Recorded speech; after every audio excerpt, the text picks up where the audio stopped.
And Notre Dame wins the toss and elects to receive, as is the habit of Coach Weiss on your right. And Joe Tiller will play defense to open the game, as Chris Summers is ready to kick it off. And that is a look at Walls, the freshman defensive back, who is deep for the Irish, Darren Walls.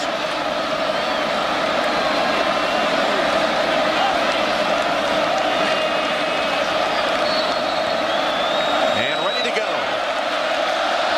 Kick by Summers. Walls picks it up on the bounce. Makes a cut and has a lane. It closes down at the 30-yard line. He had some daylight for a moment. Fabian Martin closed down to make the special teams tackle for the Boilermakers. So Brady Quinn, remember last year he hit over 64% of his passes, only 58% this year, 11 touchdowns. And let's look at our starting lineups, brought to you by Adidas. Ashley McConnell starts at fullback. Aishop Schwab is still injured. The familiar backs and receivers, and this offensive line has had its problems at times this season, both in protecting the passer and getting the running game going.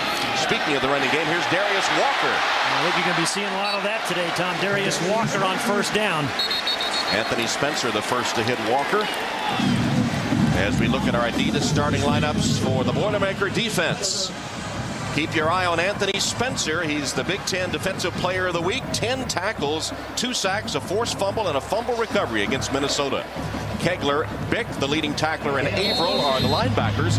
And in this secondary, 2 freshmen start, Adams and Irwin. And at times you might see 4 freshmen in the backfield for Purdue. Yeah, how would you like to get your first start on the road against Brady Quinn as a freshman defensive back? Second down and short yardage. Screen pass. Walker using his blockers, hurdling a would-be tackler to midfield. And a flag down. Late hit. Gain of 13. George Hall made the tackle, but the late hit will add it on to the yardage.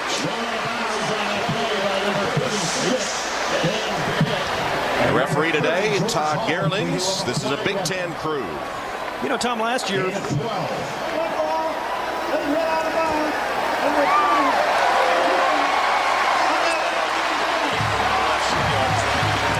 George Hall called for the penalty.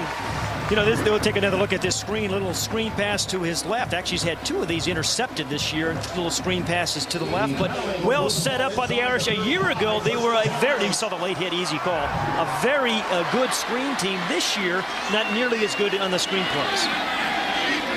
First down, 34-yard line.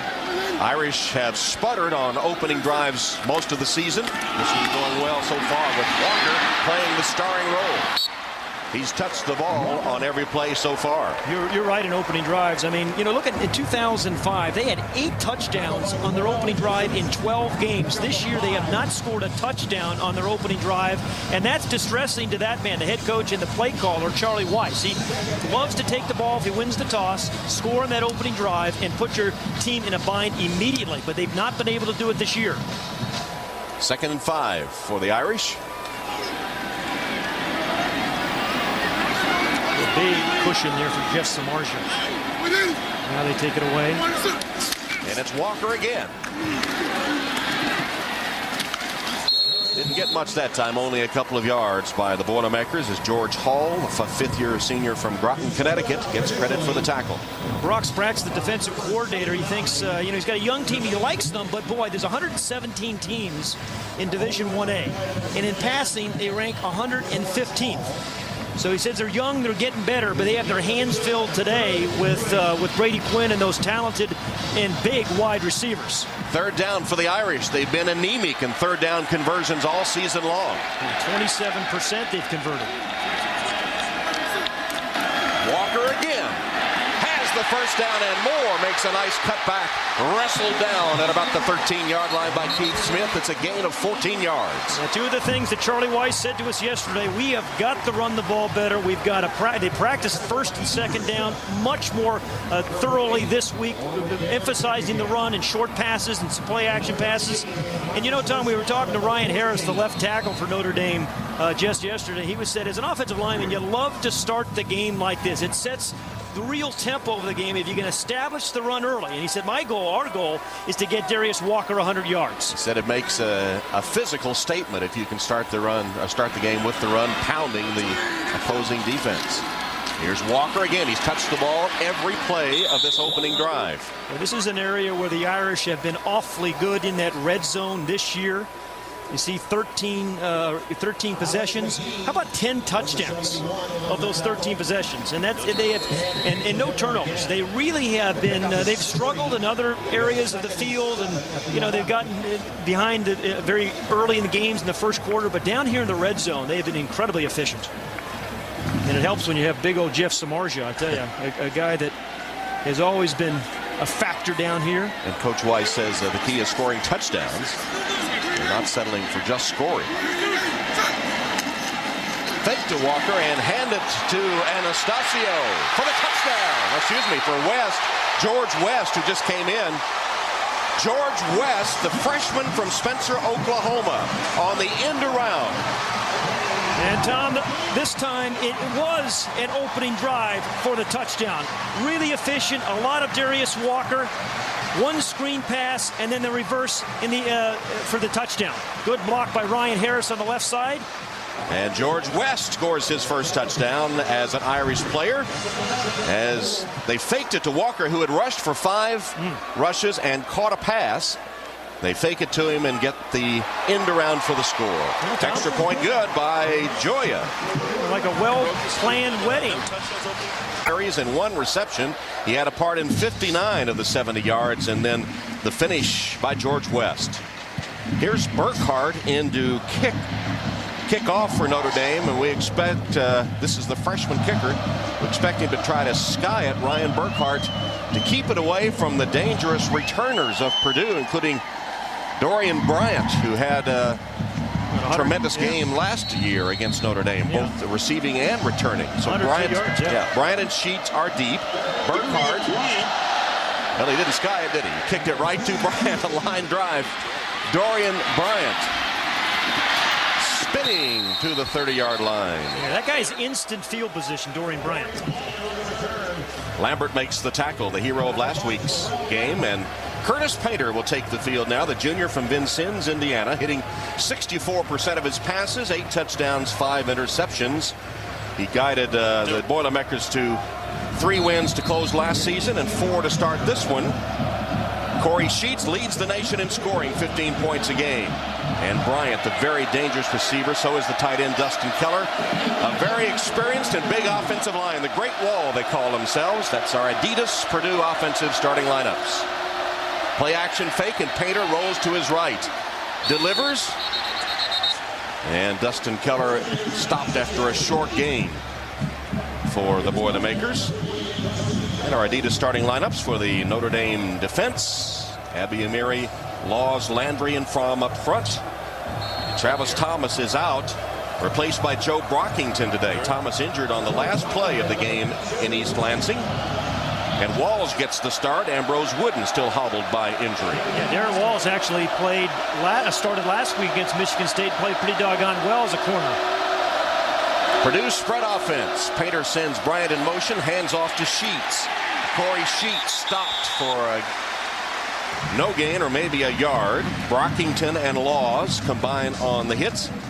Tom, it's really early in this ball game, but this is an important down for Purdue. I mean, you generally get in today's game probably 10 to 12 possessions.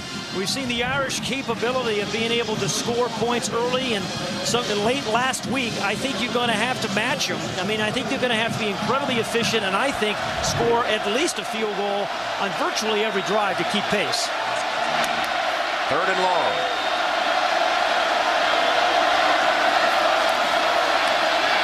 Painter has time downfield and overshoots Selwyn Lyman. Lyman stopped. Yeah, he broke off his route and just slowed to a trot and looked like if he kept going full speed, he might have been right there. I thought Painter did a good job with the pass. Absolutely. Selwyn Lyman was open. Absolute miscommunication on the route.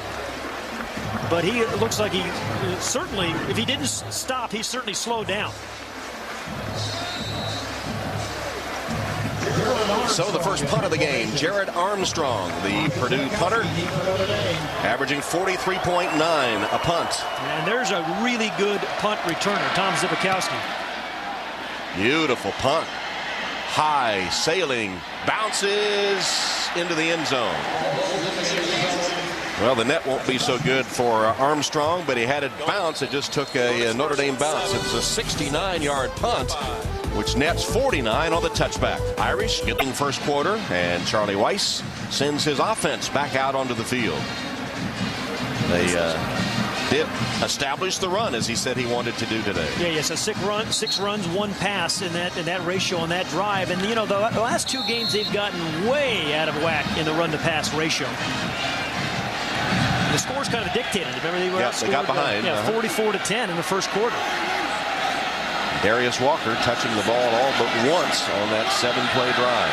You're going to touch it a bunch more today, Tom, just a guess. So the Irish off to a good start. Their first opening drive touchdown of the season. And here's Walker again. Twisted down after a gain of 2 yards. Well, you know, let's go back and look at the touchdown again to George West on the reverse. Well, remember, Darius Walker carried the ball 5 times, right? And then right up the middle. So you fake that. You get the linebackers jumping that. Then you hand the ball to George West. Picks up a good block on the outside by Raymond McKnight. And Ryan Harrison gets in the end zone easily. So you fake it to the guy who's carried it successfully 5 times and give it to George West for the touchdown. Hey, they set that up perfectly. Brady Quinn dodges the rush, dumps it off to Walker, who has just enough for the first down with Dan Bick holding on. Bick, the leading tackler for the Boilermakers. 38 tackles coming in. That was a gain of 8 and a first down for the Irish. Bick, the academic All-Big Ten performer from a season ago. Dan Bick, number 36 in the middle of the field, is a pretty good football player. Their leading tackler. You know, although Darius Walker had a nice little gain and picked up the first down, Dan Bick is a guy that he don't escape his tackles much. Had a tackle for loss, a sack, an interception, and a forced fumble already this year. From Louisville St. Xavier High School, here's Walker. Dragged down for a loss on the play. Big play defensively by Anthony Spencer, the star of that Purdue defense. Loss of 3 yards. Yeah, big play and Anthony Spencer go hand in hand, don't they? 2 years ago in this very stadium against Notre Dame, he was sensational with a couple of sacks. Watch number 49. Brock Spack, the defensive coordinator, said, hey, he may be the best defensive end that's ever come through here. Big old guy at 6'3", 261 pounds who can really run. But see what he did 2 years ago here? 2 sacks, a deflection, and forced a fumble before he was injured. Walker again thrown for a loss by Spencer. I wouldn't go that way. No? Yeah. Rethink that No. one. Last week, you know, Minnesota actually slid their protection and their scheme to Anthony Spencer, and he still had 9 solo tackles, 3 tackles for loss, and 2 sacks. This guy's old broadcaster, you'd say he's a hoss and a half. He is, and not only is he a hoss, but he can run like a hoss. Yeah, you see the time, 4.6 for a guy who can bench and squat and power clean, all that stuff. That's a 4.6 timed by the NFL. 3rd down and 16. See if the Irish can convert this 3rd and long. As we said, it's been a problem all season. Quinn identifying the middle linebacker there. Hand it to Walker on the draw play. Darius Walker broke a couple of tackles, but will be stopped short of the first down by Justin Scott. He got 14 yards, but not enough for the first. But that was what, the 5th time this year now that Charlie Weiss's offense has been in a 3rd and 10 plus. 25th time. And Darius Walker almost gets it on the draw. Boy, he's a clever little runner. Doesn't have a lot of long runs. His longest for him and the team this year is 19 yards, excluding that fake punt a few weeks ago. And so Jeff Price in punt formation. And Royce Adams will receive it. Coach Weiss saying that Price has been the one consistent player all season long. And he booms this one to Adams. Adams stopped in his tracks. Great downfield coverage by the Irish. He 5-yard penalty. Remains first down. Sean Sester with the false start. We were talking to Bill Legg, the co-offensive coordinator, about Selwyn Lyman just a couple days ago when we visited West Lafayette, and he said, you know, we're giving him a little bit more each week A couple weeks ago, he was their featured receiver, and some people say perhaps Joe Tiller's the best recruit the 10 years that he's been there. Yeah, highly sought after recruit who paid his own way to Purdue last season to get freshman eligibility and had a coming out party, as you said, a couple of weeks ago, and getting better and better.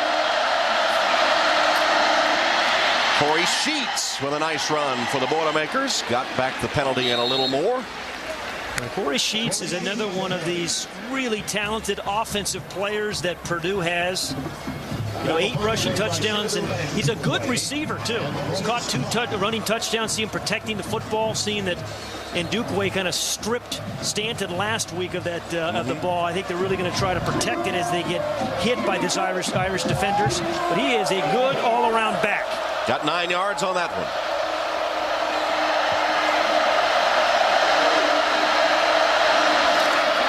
Painter pumps, delivers down the sideline, wide open, and caught by Standiford. Good design by Bill Legg. Ndukwe chased him down, but not until he had 23 yards. I'll tell you how he got open. Curtis Painter faked this little bubble screen here, and then watch all the defensive backs jump up, and that allowed Standiford to go right back. They started that bubble screen a few years ago. See the defensive backs jump that? And Jake Standiford, the former walk-on and brother of John, who was a great receiver at Purdue for years, makes a nice play. Very innovative offense, spread offense, installed by Joe Tiller at West Lafayette. Fake to Sheets. Painter flushed from the pocket. And stopped for a loss of 1 by Trevor Laws and others. Abby Amiri there too, and they say that Curtis Painter has a strong arm, but his biggest asset is his coolness under fire, his even demeanor. He's a very calm guy. He talks to his players, his coaches, and I think that's a real asset for a quarterback, as it can get hot and fast and furious under center and playing in the Big Ten. But Joe Tiller was saying, hey, his calmness is a good thing, because you're going to have moments that are really, really ugly, and as a quarterback, you just can't get too emotionally high or low.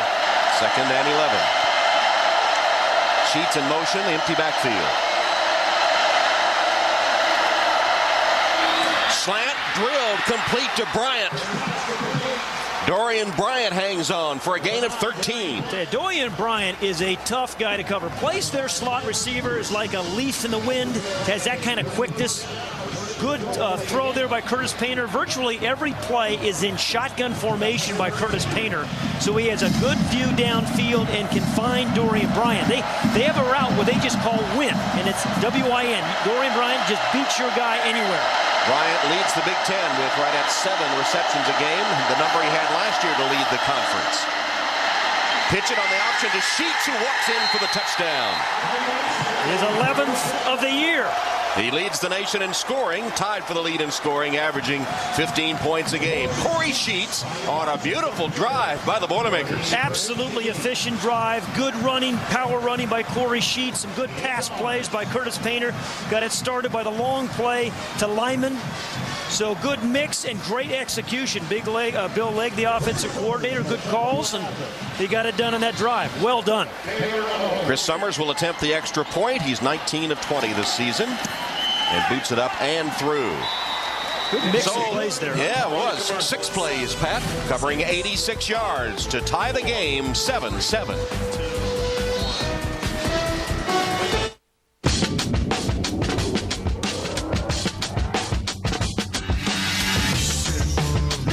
Up. Curtis Painter in that last drive, 3 for 3, an 86-yard touchdown drive. That's a look at Walls, who is deep to receive the Summers kick.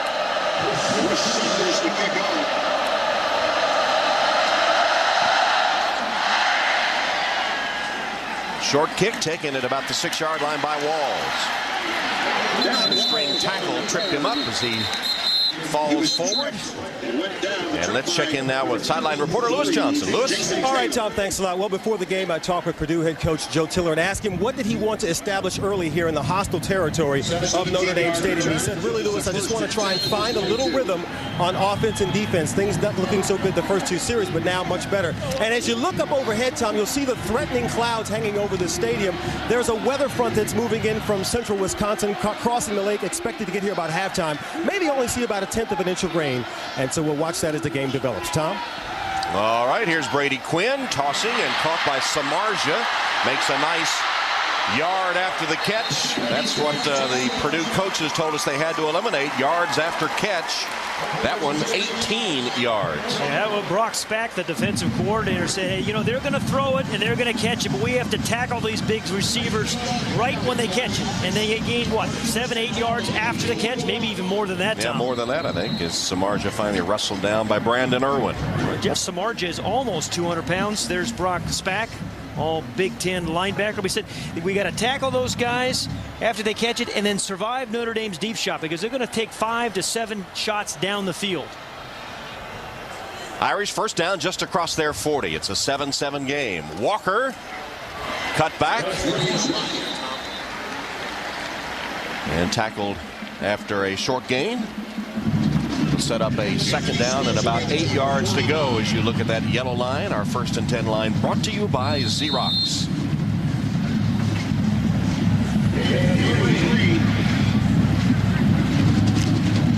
First downs, the Irish doubling them up, but Purdue looked good on that last drive as Painter was 3 for 3 for 75 yards, hitting 3 different receivers. Now the Irish trying to answer to regain the lead. Quinn's pass in traffic to his tight end Carlson. Just found a place right there to stop down with the defenders around him, and then George Hall makes the stop. And in case you missed it today, be sure to visit NBCSports.com a half hour before every NBC Notre Dame telecast for the Vonage Notre Dame countdown to kickoff. Everything you need to know for the upcoming game, previews, video, interviews. And, of course, after the game, you can see Coach Weiss's live post-game press conference and the opposing coach as well. All of that is at NBCSports.com. You know, Tom, Joe Walters was saying before the game on the show that he thought Notre Dame had as they get the first down, kind of a cakewalk with the schedule. I think they better watch out for UCLA when the Bruins come in here. A very athletic team. Well, you better watch out for Purdue, too. We just saw on their last drive how efficient they can be in scoring points. You know, it's interesting as we looked at Notre Dame last week. You know, it looked kind of ugly, but they on a bad day they still scored 33 points on offense. Right. And Brady Quinn off to a perfect start, 4 for 4, 48 yards. Fake it to Walker. Quinn looks deep downfield and throws for Samardzija, who misses on the diving attempt. That's another one of those miscommunications between Jeff Samardzija and Brady Quinn. They spent a lot of time together this week with Charlie Weiss. Charlie usually just spends time with his quarterback, Brady Quinn. This week he had Samardzija, he had Raymond McKnight, and Quinn all spend time together trying to work on the timing, but he was open. It was just missed. He even juggled the practice schedule a bit after it had already been printed, and Coach Weiss with some personal attention for his receivers, working on the timing, he said, the timing of the passing game. One saying tomato, the other saying tomato. Quinn, this time it's Carlson that goes up top to make the big catch. He was wide open across the middle, tackled inside the 25 by Justin Scott. A gain of 25 to Carlson. There's some big targets here. How about John Carlson? He is 6'6". This thing was thrown at 7'6", and he still got it. You know, we talked about what a great athlete he was in high school, played football, basketball, even tennis. How would you like to see that up at the net? All 6'6" of John Carlson Jr. And nearly 260 pounds. Boy, had 2 big and long catches last week. One a 62-yard touchdown catch, so he can really get up the field. Irish first down. McKnight made a nice move. Spun down at the 13-yard line. Yeah, that was one of those plays that looked play because that was called as a run in the huddle. And then Brady Quinn sees loose coverage. He says, I'm going to give my big old receiver Raymond McKnight a chance. Almost tipped by Anthony Spencer. But everybody was blocking run. Everybody thought it was going to be a run. But Brady Quinn saw the coverage. So did Raymond McKnight. They read it together and picked up the first down. 11-yard gain. There's the current drive. Productive again for the Irish, as was their opening possession. Stalled a bit on their second possession. And inside the final minute of the first quarter. Carlson in motion. Walker, big hole. Darius Walker for the touchdown.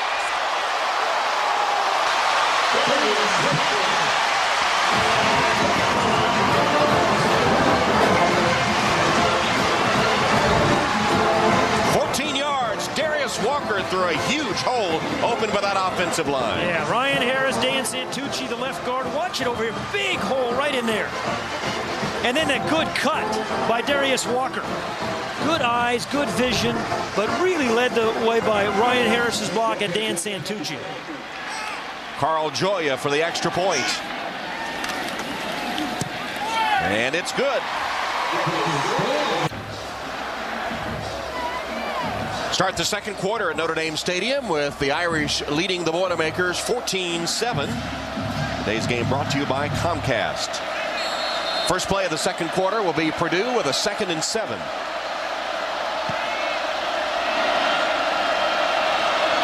Four wide receiver formation and movement up front. Chris Fromm of the Irish came across. He was drawn off by 5-yard penalty. Remains 2nd down. That's Winari. Uche Winari called for the false start. The 5th-year player from Garland, Texas. A very veteran offensive line for the Boilermakers. And that's one of the reasons they rank 10th in total offense, 5th in scoring. This is, Joe Tiller for really a decade has had very innovative offenses and scored a lot of points. Sometimes they haven't quite matched up defensively, but they've always been good offensive teams. Painter drills, and it's caught by Lyman. And he has a Purdue first down in Dukeway after 14 yards as Painter wound up and used that strong arm. Yeah, let's talk about the last touchdown drive and how they kind of spread it around. This was the prior drive where they scored the long pass to Lyman, then a power run, and then the fake bubble screen, good call and execution of the pass to Standerford, and then the little pitch to Corey Sheets. So they mixed the plays perfectly and got great balance that led to the score. That last Lyman reception, good for a first down. He's caught 2 balls for 53 yards. Yes, you're keeping track. Hand it to Taylor. Backup running back, and he rips off a big game before Zbikowski gets him to the turf. It's 11 yards and another Purdue first down. Jason Taylor's going to have a nice season, I think, this year for the Boilermakers. Really plays about a third of the snap. What a nice hole there. Robbie Powell and Jordan Grimes, leading the way for Jason Taylor, but a JC transfer. Yeah, a lot of people thought he was too small to play. They're delighted to have him, and a very good receiver as well. Curtis Painter, the quarterback of the Boilermakers, has hit 5 of 6 for 91 yards to 4 different receivers today. Rolls, has another completion. This is Camacho. Camacho sandwiched as he falls inside the 30 by Crum and Ndukwe. Another big gain for the Boilers. That one covered 14. Well, don't you just love the design, the way they mix it so well, the run, the pass, outside.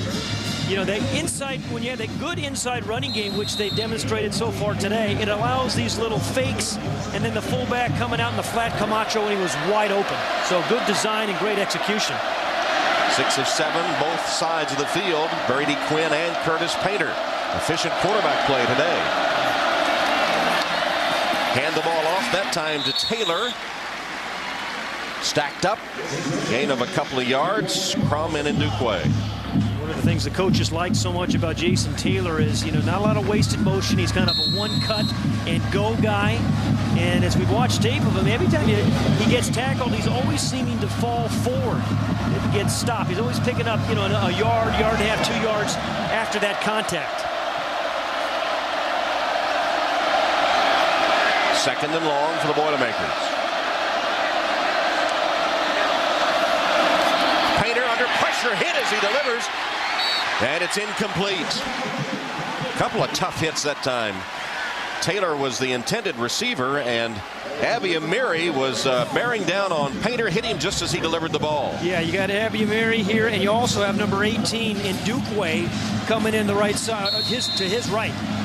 And he ran right around Sean Sester. And I'll tell you, Painter did a good job of getting rid of that ball and avoiding the sack. Unfortunately, still got hit. So 3rd and 9. And again, I'd be looking for Dorian Bryant. He's the guy in the slot. Painter's looking for him. And through his hands, Painter threw it a little hard and high as he took another hit. Yeah, he had him. He had Dorian Bryant. And I think it was one of those win routes.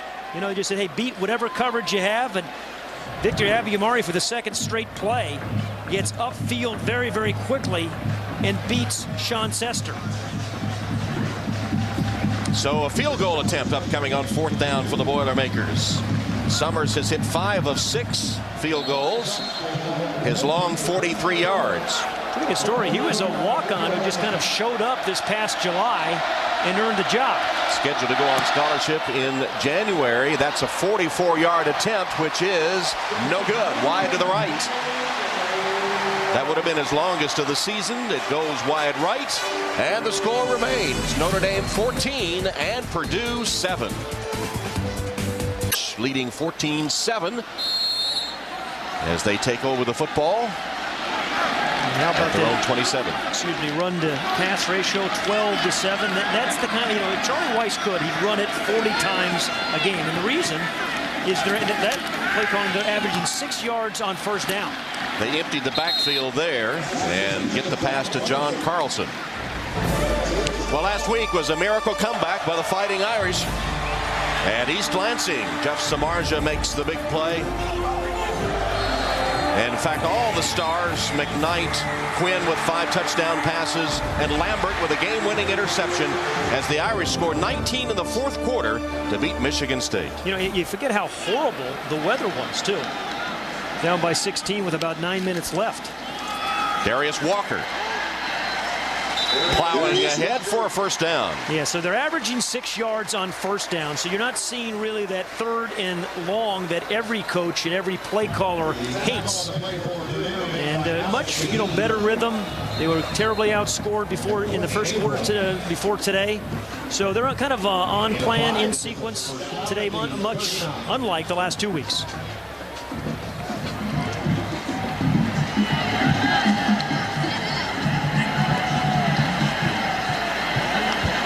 See what Walker's production was in that opening quarter. Fake it to him here, and Quinn passes the ball. McKnight with a shoestring catch. First down, Irish at covered 13. Brady Quinn had a little trouble throwing the ball to his left last week. He's on target today. Brock Spack, the defensive coordinator, was talking to us about that. We kind of noticed that tape as we watched. But boy, that's just a drill shot, well-thrown ball that time to Raymond McKnight. But missed a couple of easy guys to his left last week. But they thought that was more the receivers perhaps not running the routes at the correct depth, which caused the incompletions. That's what Coach Weiss said. Why he worked on the timing this week in practice. On the pitch, Walker draws the crowd. Good pursuit by the Purdue defense. They get a gang tackle of Darius Walker and throwing to his left. Yeah, this has been a little bit of a struggle the last couple of weeks. This was against Michigan, his very first pass. This was against Michigan State. Again to Carlson, that was his first throw. And then a quick out to Raymond McKnight. Now, it looks like it's, all poor throws. That one was a poor decision by Brady Quinn. But a lot of it is the receivers, running at 12 yards when they're supposed to be running at 10. So that's why Charlie Weiss had Brady Quinn and his starting wide receivers all together this week in the entire week of practice. And he's 4 for 4 throwing to his left today. He'll set up a screen this time to Walker.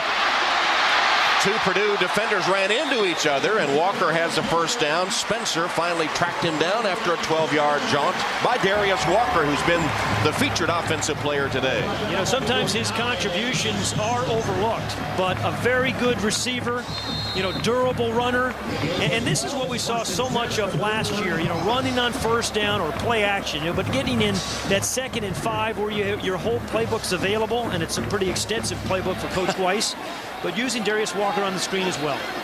Coming into the game, Walker had equaled Samardzija's reception total, 23, tie for the lead. No pressure on Quinn. He goes for the end zone, and McKnight incomplete. Today, the freshman Royce Adams was beaten, but kind of recovered. Royce Adams, an 18-year-old freshman, number 10, watching the recovery speed. That ball should have been caught. Perfect throw by Brady Quinn. Just dropped by Raymond McKnight. Let it bounce off his face mask right there and couldn't hold on. 2nd down.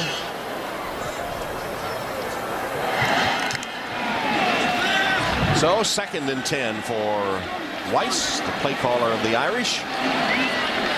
Thought he had one there. Now Quinn changing the play.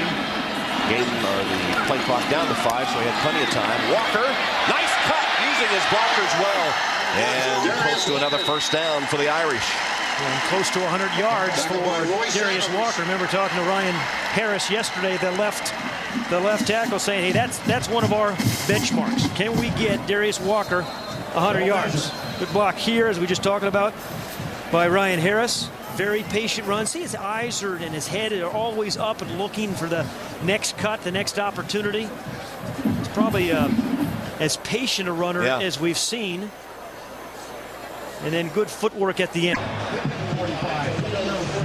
14-7 game. Notre Dame with a first down at the Purdue 25-yard line. Darius Walker has already accounted for 100 yards of total offense in this first half. 74 on the ground, 34 through the air. It's George West in motion. They faked it to West on the end around. He scored a touchdown on that earlier, remember, and this time they hand it to Walker. Just to make sure you're paying attention. Yeah, absolutely. In the first play of the game, first drive of the game, they faked it to Walker, handed it on the reverse to West, and he scored that time the reverse. Well, you know, Tom, good play callers are always setting up the next play, right? You know, you call a play, you obviously hope that particular play is successful, but you're always thinking about the next play as well. Darius Walker has touched the ball 67% of the time so far in the first half, 18 of the 27 plays. McKnight pushed out of bounds around the 5 by Royce Adams, picking on the freshman corner for 16 yards. You know, we were watching Royce Adams, who's going to be a pretty good corner in the Big Ten, but watch how he's turned into the quarterback. I don't think you can get turned and cover the out route when you're that turned into the quarterback. He had to turn all the way around, and just too easy, I think, a throw to throw it out against a corner like that, who has position like that. Royce Adams from South Euclid, Ohio, was coached at Glenville High School by Ted Ginn Sr., the father of the Ohio State wide receiver, Cleveland area. First and goal, Irish. Has a play action fake, and Quinn for the touchdown to McKnight.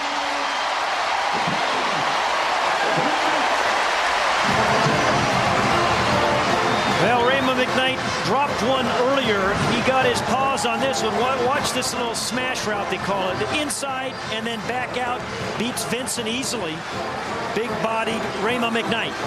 And great protection for Brady Quinn. They get another completed throw. I think he's, 5 for 5 now, throwing the ball to his left. And get a little FaceTime with the referee is Brady Quinn. And pretty efficient. The extra point by Joya is good. Ground, are they? Yeah, Rick Grossman having a great start this year. Thrown 6 touchdown passes already. See, they in Seattle both at 3-0. Sean Alexander, broken foot, probably will not play, we're told. But Brian Urlacher will be there for Chicago, stuffing up the middle. And it starts 7 o'clock Eastern with Football Night in America. Bob Chris Sterling in the bus. As Corey Sheets gets the first down call for the Boilermakers. And Dukeway with the stop for the Irish. Joe Tiller almost needs to score right here to not let the game get away from him. Yeah, well, you know, he has, a 4-5 record against the Irish here in his 10th year. He's had I think, a real nice career. He didn't, at Purdue, doesn't get necessarily the top guys, but coaches them up, coaches them very, very well. And his offense are always capable of scoring a lot of points.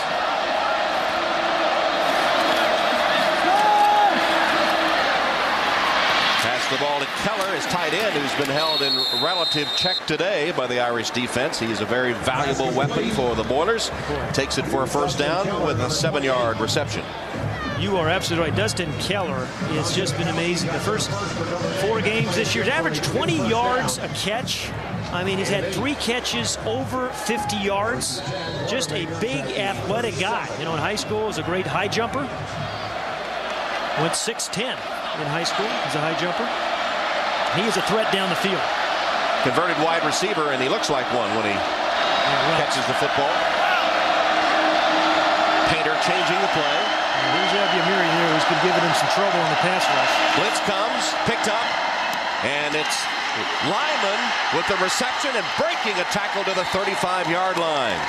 Selwyn Lyman's had a real nice day, hasn't he? Yes, that's his third catch. That one covered 27 yards. He's got 3 receptions for 81 yards. Yeah, a big old target at 6'4", and for a guy who's 6'4", 210, pretty good after the catch. Those yak yards after catch, breaks a lot of tackles because he's so big. Well, he's going to become a more and more of a threat for Curtis Painter. Dorian Bryant really his key guy now, but Selwyn Lyman coming on. Broke the tackle of Walls, and then Ndukwe and Zibikowski had to track him down. Painter setting up a screen to Keller, dodging would-be tacklers, then lowering his head, barreling his way, fumbles the football, still free. And Notre Dame has it.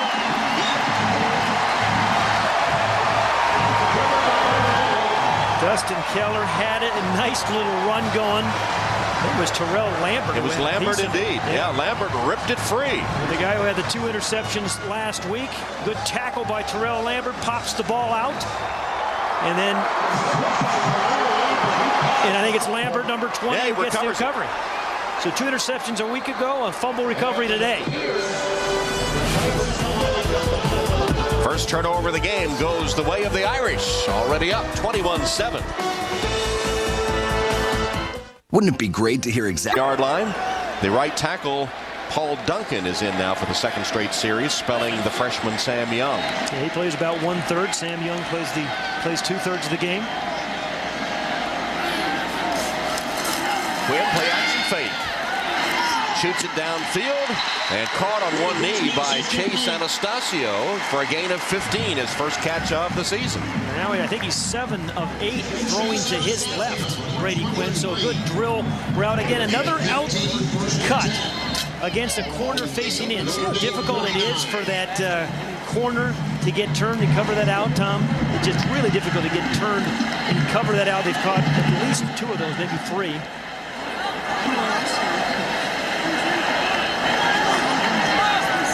Like Quinn changing the play at the line of scrimmage. And it's a give to Walker, using his blockers and picking his way forward for 3 or 4 yards. Dan Dick just trying to force that ball out, the middle linebacker. He was the first to hit him, and then a crowd of white-shirted Purdue defenders. You mentioned Dan Dick from Louisville, Kentucky. Likes to go to the Derby every year. Took a bunch of his teammates down there to the infield last year. Had a good time. He's right in there. From a real athletic family, Dan. His dad, Sam, was a soccer player at Quincy University and played professional soccer as well. His mom, Mary Beth, a volleyball player at St. Xavier University, and his brother, Brian, a soccer player at West Virginia University. I like the fact that he likes the infield at the Derby, Kentucky Derby. He didn't want to get up there, no stands, get all dressed up. Just T-shirt and jeans in the infield. You'd look good out there in the infield, Pat. It's just right down your alley. Darius Walker for a first down. Look who got him, Anthony Spencer. A hustling Anthony Spencer. I mean, this guy just makes plays everywhere. I mean, we've seen him rushing the passer, almost tipped the ball. Right up here. And again, just a really good chaser. I was watching the tape last week in Minnesota. Made a lot of plays like this. We had a run all the way across the field. This wasn't as long a run, but just hustling. Again, big game last week. Big game 2 years ago right in this stadium. Fort Wayne, Indiana.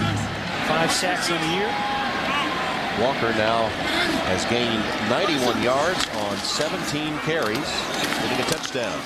This is what Charlie Weiss had envisioned when this season started. Controlling the clock, using Darius Walker in the running game to get themselves in 2nd and 4 and 5, and then using the brilliant right arm of Brady Quinn to those wide receivers. Hadn't worked out earlier in the year, but this one's kind of according to schedule. Season average 56.8. Today already approaching 100 yards. They had 99 yards in their opening win against Georgia Tech, where he was really the difference in the game for the Irish. Last year he had 7 games over 100 yards rushing.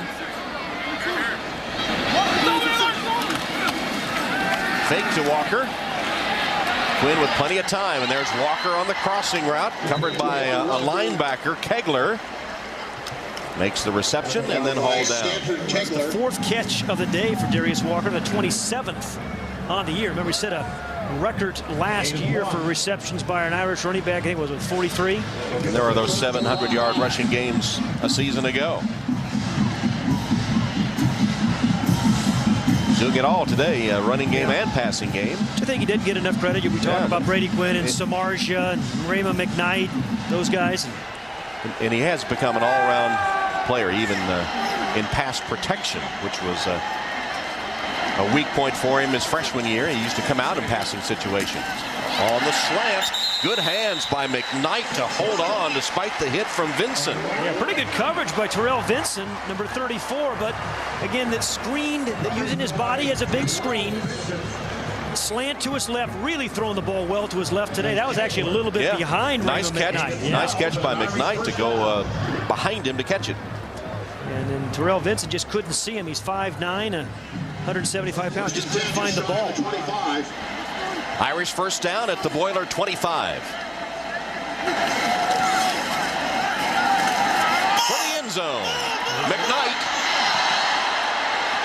It kind of was like a punt as it turned out. Well, you know, he let him go up and get it, huh? How many times over the last year and a half has he done that? One of those guys do. And Brock Spack, the defensive coordinator, said, hey, we have to survive the shots down the field that Notre Dame's going to throw. Could have been maybe even a push-off by Raymond McKnight. But they're going to throw 5 to 7 of those a day in a game, and hoping that Samardzija or McKnight are going to catch 2 of them.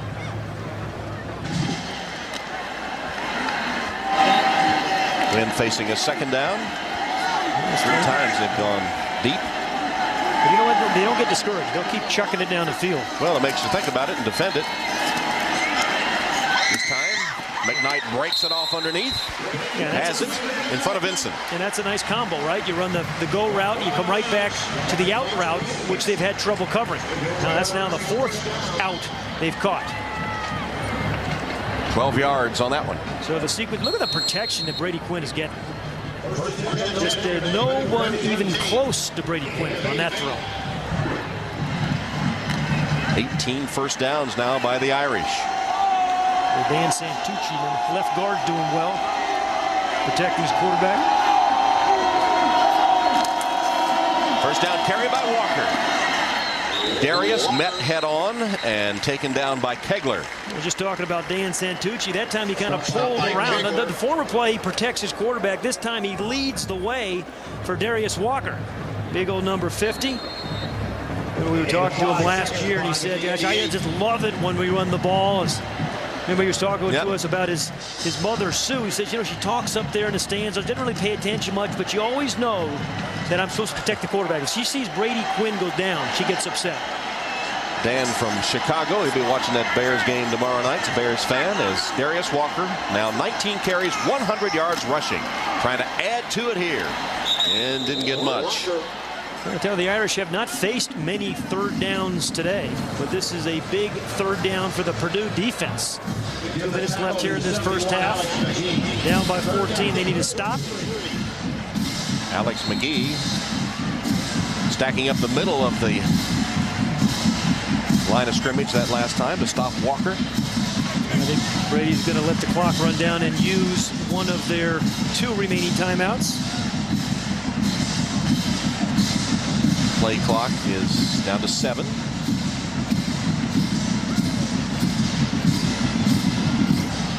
Yeah, they got a lot of big old tall receivers to. Irish calling timeouts with a 3rd down and 3 at the 5-yard line of the Boilers.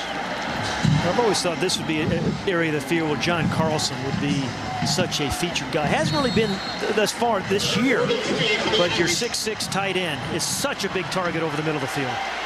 Boilers come on with 5 defensive backs. 4 of them are freshmen.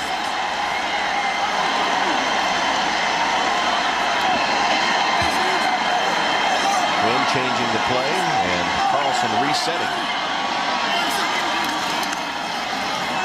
Around the fade to McKnight. No good. Yeah, that's a good check by Brady Quinn. I mean, he had something else called salt. They were going. The Boilermakers were going to blitz. Brought Carlson in for protection purposes and tried to get McKnight on the fade. Good coverage that time by Royce Adams. So 4th down, and Carl Joya comes out. The first time that Notre Dame has not scored a touchdown in the red zone today. 23-yard field goal attempt.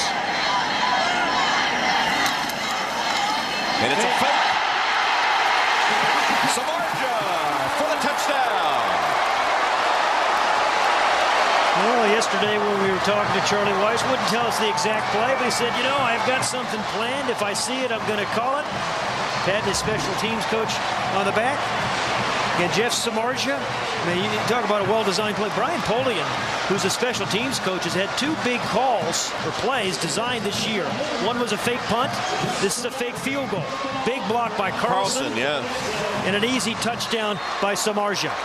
So the fake field goal results in a touchdown, and they are perfect on scoring touchdowns in the red zone today. Joya with the extra point is good. Last year, it was really against Purdue when they got things really kicked off and their offense really got going. That was the game that really kind of turned the engine on for their offense. In fact, you know, Brady Quinn has had excellent games against the Boilermakers and got his first career start against the Boilers. That wasn't the one he would remember, perhaps, but just because he started, but his performance wasn't the best. Well, he threw 4 interceptions in that one, but over his career, up until today, he's thrown for almost 1,200 yards against Purdue. Last year, threw for 440 and 3 touchdowns. I mean, if he does get invited to the Heisman ceremony, he may invite the Purdue defensive backs to join him. Cruel.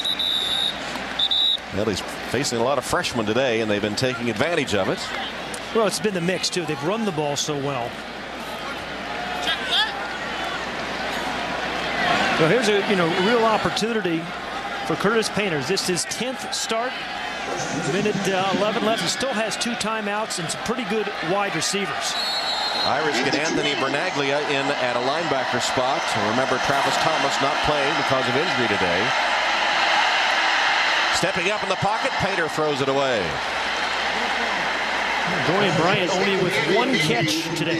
Got 14 last year against the Irish. Our 1st and 10 line brought to you by Xerox. He's a guy, Dorian Bryant, boy, just you got to give him some chances. We talked about that win route, a guy that is just so quick. And he's here in the slot for them. Really good work in the middle, right there. And Duquay with a blitz, they pick it up, giving Painter time for Lyman, and he's got it between receivers. And he's off to the races. He took the defenders down as they collided, and he'll waltz in for the touchdown. Selwyn Lyman, Walls and Zibikowski ran into each other. They fell off, and Lyman was off on an 88-yard jaunt. How about the half of Lyman? 4 catches, now 166 yards. It's a pretty good year for some guys. Selwyn Lyman has become their big play guy today. And, give the Purdue staff and Curtis Painter some credit. Dorian Bryant, the guy who caught 14, he's been taken away. So what do? You go to Lyman. The results are 166 yards of receptions and a touchdown. A key one right before halftime. Summers will attempt the point after as the Boilermakers picked up the Irish blitz. That one curves through the uprights and is good off the toe of Summers.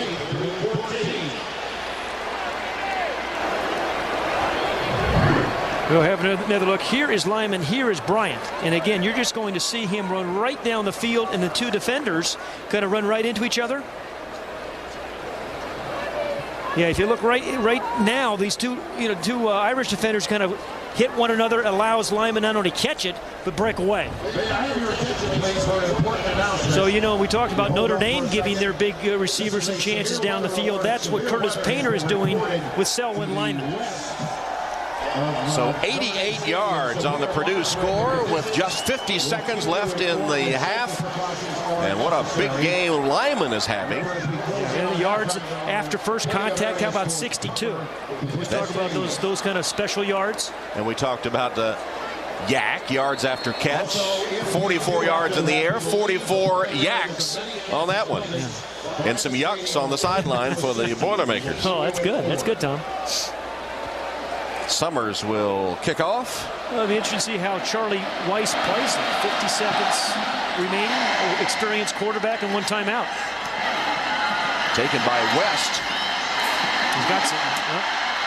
Spun to the turf when it looked like he had a seam for a moment. Keith Smith, one of those freshman defensive backs, on the tackle on special teams for the Boilers. 39 seconds. I would not be surprised at all to see him be aggressive and try to get some balls down the field. Again, he's facing the 115th ranked pass defense in the land. A couple of freshmen out there playing right now, true freshmen. Actually 3 right now. 1, 2, and 3. Quinn goes underneath to Walker, racing for the sideline, ducks out of bounds at the 30-yard line. 7-yard gain on first down with 30 seconds even on the clock. Kind of a solid first half for Darius Walker, too. We talked about him as a runner with 103 yards. How about 5 catches for another 42?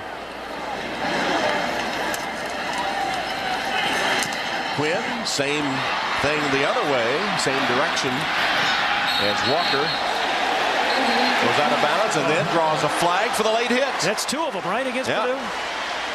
So those are just silly penalties. When you get yourself right back in the ball game. 15 yards, number 10 on the defense. First down. Royce Adams, the freshman, with the late hit, and suddenly the Irish are in Purdue territory. In 3rd straight pass, a little short crossing route to Darius Walker. Crossed the other direction the play before. I don't think you call that penalty, do you? Yeah, that's a little iffy. Yeah. That's not a penalty. Here's Walker again, dumped out of the backfield. Fighting for the sideline, can't get out of bounds. Kegler makes the stop. 14 seconds, timeout Irish. That's the final Notre Dame timeout of this first half. It comes with 14 seconds on the clock. Carl Joy, if they think a field goal, his longest this year is, 35 yards, which means you'd have to get to about the 18-yard line. And that Toyota halftime show, we'll send you back to New York for Jimmy and Peter. Bunch of good college football games today going on, too. Yep, there are some indeed, and they'll preview that battle of the NFL unbeatens tomorrow night in Chicago's Soldier Field between the Bears and the Seahawks.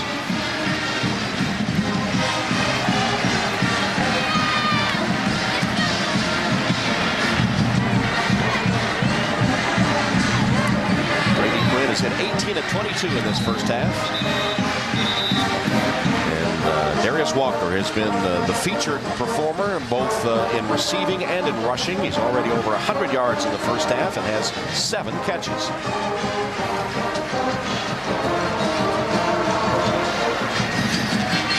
Irish at the line, ready to go.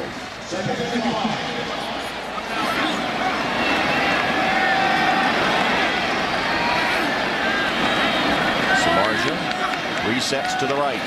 Flag is down. Quinn chased from the pocket. He'll go out of bounds. Boy, Anthony Spencer nearly got him on a 3-man rush.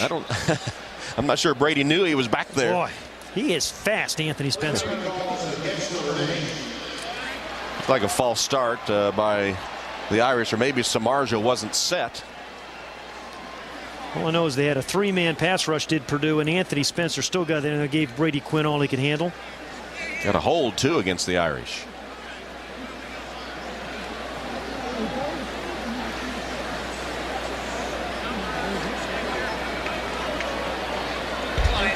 Illegal motion, number 83 of the offense. That penalty's declined.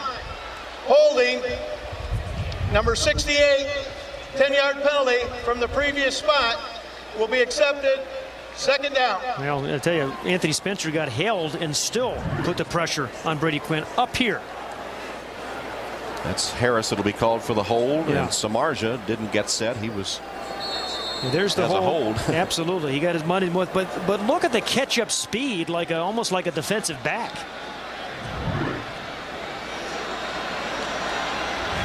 Seven seconds on the clock. And they are Purdue is in as prevented defense as you can get. Guys all the way down. They still sacked him. It was a sack by Spencer.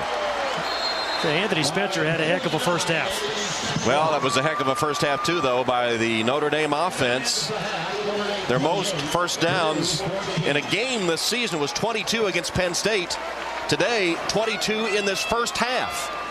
And they will go to the locker room with a 28-14 lead. Let's go to Lewis. All right, Tom, thanks a lot. Well, Coach, describe the difference in the feeling this week at halftime versus last week and how the offense now seems to be rolling. I'm not real happy right now. We just gave up a touchdown with a minute to go and a half with a 3-touchdown lead on a long pass right now. So I think that there's going to be a sense of urgency going in there. I think both sides of the ball made a bunch of plays, but to give up one, with a minute to go right before halftime, has got to create a sense of urgency. And, Coach, also there's a report of severe weather coming here for the second half out of the west right now. How might that affect the play calling in the second half? Well, I mean, if they have severe weather, they just clear the stadium and then we'd go back into the locker room. So it wouldn't affect it too much. Okay, that's a fair answer, I guess, Tom. All right, Lewis. 28-14, and Jimmy Roberts joined by Peter King in our New York studio coming up. And remember the halftime performances of both bands at NBC just across the 20-yard line by Mitchell Thomas. What a year Mitchell Thomas has had on special teams. Just saw him make that special teams tackle. Curtis Painter, we talk so much about Brady Quinn. What a nice first half Painter had. He was 10 of 14, 230 yards, threw a touchdown, didn't throw an interception, managed the game pretty well. And as we said in the Charles Schwab moments, this opening drive is really important for Curtis Painter and his teammates. Look at the passer rating. Curtis Painter 233, 169 for Brady. I had him at 231, but maybe I've never been able to figure out how that works anyway. It's good though. It's good. Multiply by your phone number. Painter with a keep, sliding down just short of the first down. Curtis Painter. Let's go down to Lewis. Hey, Tom, I talked to Joe Tiller coming out on the field and asked him about his big adjustments for the second half, and he said no big adjustments. He told his defense, just tackle. He said the Notre Dame offensive line is opening up a seam for Darius Walker, and then his guys are overreacting. So he said calm down and just tackle. And as for his offense, he said simply hold on to the ball. No more turnovers. Tom? Second down and 2 under those ominously gray skies. Play action fake, and Painter chased from the pocket, just dumps it off, hits the ground incomplete. It'll bring up third down for the Boilers. Well, remember we were talking to Bill Legg, the co-offensive coordinator, about Curtis Painter and how he's managing the game better week to week. I mean, there was another example of it. There's Bill Legg. Just a heads-up play that time by Curtis Painter. Absolutely nothing there. Knowing the situation, it was third and short now. Just don't force it. And he has a chance of picking up a reasonably manageable third down situation. Boilers looking for their first third down conversion. Bryant in motion. Now lines up right next to Painter, who fumbled the snap but whips it out and dropped. Dropped by Greg Orton. It hadn't even started raining yet. And Greg Orton just absolutely dropped that one. And that's a key play. Opening drive. You have the first down made. Now Greg Orton is, is suffering from a hip pointer. Didn't start today. Ordinarily is, but that's not a hip pointer. That's just a drop ball. Would have been a first down. Instead, it's a punting situation. The second punt of the game for Purdue. Notre Dame punted once in the first half. That's Tom Zibikowski. I don't see this guy fair catch much, do you? Armstrong punts to Zibikowski, who is cut down after a couple of yards on the return by Fabian Martin. Only 3 yards on the return after the punt, covered third. Irish take over. The Irish and the Boilermakers. Today's game brought to you by Comcast. 28-14, first possession, second half for Notre Dame. Handed to Darius Walker. Same thing we saw most of the first half. Hey, Tom, let's go back and look at that last punt return. I think Tommy Zibikowski he did really take a shot. He kind of looked like his left shoulder, hit by Anthony Haywood. Helmet to helmet.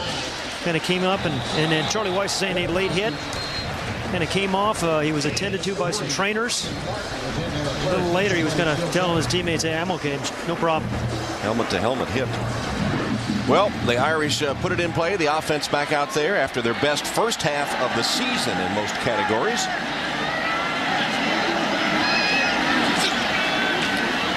Fake to Walker. Quinn rolls. Delivers the pass. Caught by Samardzija. Undercut at the 45-yard line. A gain of 6, just short of the first down by Terrell Vincent. Yeah, good read by Terrell Vincent. I mean, that had, the yards after catch. Watch down here, Vincent, how he kind of recovers. Yards at a catch written all over it. Little bootleg pass. Vincent kind of stays at home. Then a really good open field tackle. If he doesn't get him down, he picks up another 12 yards. So Brock Spack was saying, hey, get those big guys down. He did. Third down sneak by Brady Quinn. And it appears that he has the first down. Well, among the many things that Brady Quinn does well is quarterback sneak. He's pretty good at it. Well, he's strong. Yeah. Big old dude. This guy is cut. I mean, he has the body of a linebacker. And he shaves his arms and legs, too, right? Shaves his arms and legs. Who's going to argue with him? Yeah. Before the game, he said some of the other players now have started doing that. Well, he started in high school just kind of shaving his ankles. Then he just kind of kept going further and further up and did the arms and the legs. Makes it feel a little faster, sleeker. Must be good in the pool, too. Faster, sleeker in the pool. Walker. Stacked up at midfield. Mike McDonald led the defensive charge for Purdue. And Dan Bick, a piece of that tackle as well. And there's Brock Spack, the defensive coordinator. He said, you know, I know we're young, but I like this defense. He said, we're playing together, we're hustling, we're growing. You know, statistically, they can really look bad, but he thinks by the end of the season, his younger players are really going to contribute. He's got some very athletic young corners. When Brock played here for Purdue, he was making a tackle and was kicked in the head by one of his teammates. And so the next thing he knew, he woke up and they were going for 2 to win the game, and did. Walker can't get around the corner because of Vincent's tackle. Two good plays by Terrell Vincent, the corner. Also George Hall, the middle linebacker. When we talk about Brock Spack, he was an all Big Ten linebacker at Purdue and did a good job with his talent level. Look at Averill, number 32, making a play. They're really good linebackers all across the field for Purdue. Third down and 7 for the Irish. Walker has been tough both in receiving and obviously in rushing, with over 100 yards in the first half. Quinn chased, tackled as he let it go, and it's caught. There's McKnight, who went up to catch it in traffic as 15 yards. McKnight with a catch as Brady Quinn, just as he was hit, rifled it downfield. You're talking about snaring the ball out of the air. Again, Purdue has not gotten much pressure on Brady Quinn today. Alex McGee did that time. Quinn is elusive enough to get rid of him and throw the ball with enough zip over one defensive lineman. It was Anthony Spencer on that zone blitz step back. So that's a pretty good throw and catch by McKnight and Quinn. Nice plays by the pitcher and the catcher. Fake it to Walker. Quinn drills to Carlson across the middle. Dragged down by the back of the pads, short of the 10-yard line, but it went for 22. He is a big old guy that can get down the field, John Carlson. Played some basketball here at Notre Dame, was a walk-on basketball player as well, completely devoted to football. And boy, he is a threat in the middle. You know, you see the double coverage on the outside, which Notre Dame gets a lot because of Samardzija and McKnight. And boy, that gives John Carlson some opportunities. His dad was his high school basketball coach, Litchfield High School, Litchfield, Minnesota. And 3 times they won the Minnesota Class 2A basketball championship. He also coached in tennis. And an assistant coach, offensive coordinator in football, was he? There's the touchdown to McKnight. Perfect in the red zone today and scoring touchdowns as Raymond McKnight makes the reception from Brady Quinn. Well, that one was too easy, wasn't it? It was. You know, it just shows you Purdue drops the 3rd and 3. It gives the Irish another possession. You know, this really, Purdue should still have the ball perhaps. Instead, the Irish take it, and then a wide open Raymond McKnight, and terrific protection for Brady Quinn. So that key drop on the first series of the second half by Purdue. Notre Dame gets the ball back and scores 7 as Joya knocks through the extra point. Raymond McKnight, 8 catches, 93 yards. That was his second gator. Lincoln, reach higher. And by Dell. It's much more technology. It's Adele.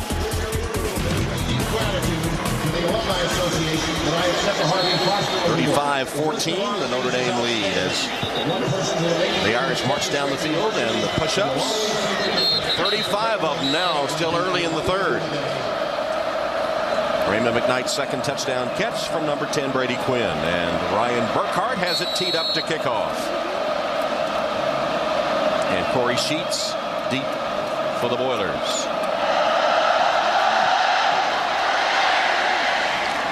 Takes a funny hop to Bryant. Managed to field it and cuts up the middle, cuts back to the outside, picks up another blocker. Finally ridden out of bounds by Farine. Leo Farine saved the touchdown, but a 40-yard return by Dorian Bryant. There's the Lincoln scoring drive. Like 8 plays, 64 yards. Brady Quinn hit all 4 of his passes. And Notre Dame converted twice on 3rd down. Well, spreading the ball around. 2 wide receivers and the tight end Carlson. And then finally to a wide open, and I mean wide open, Raymond McKnight.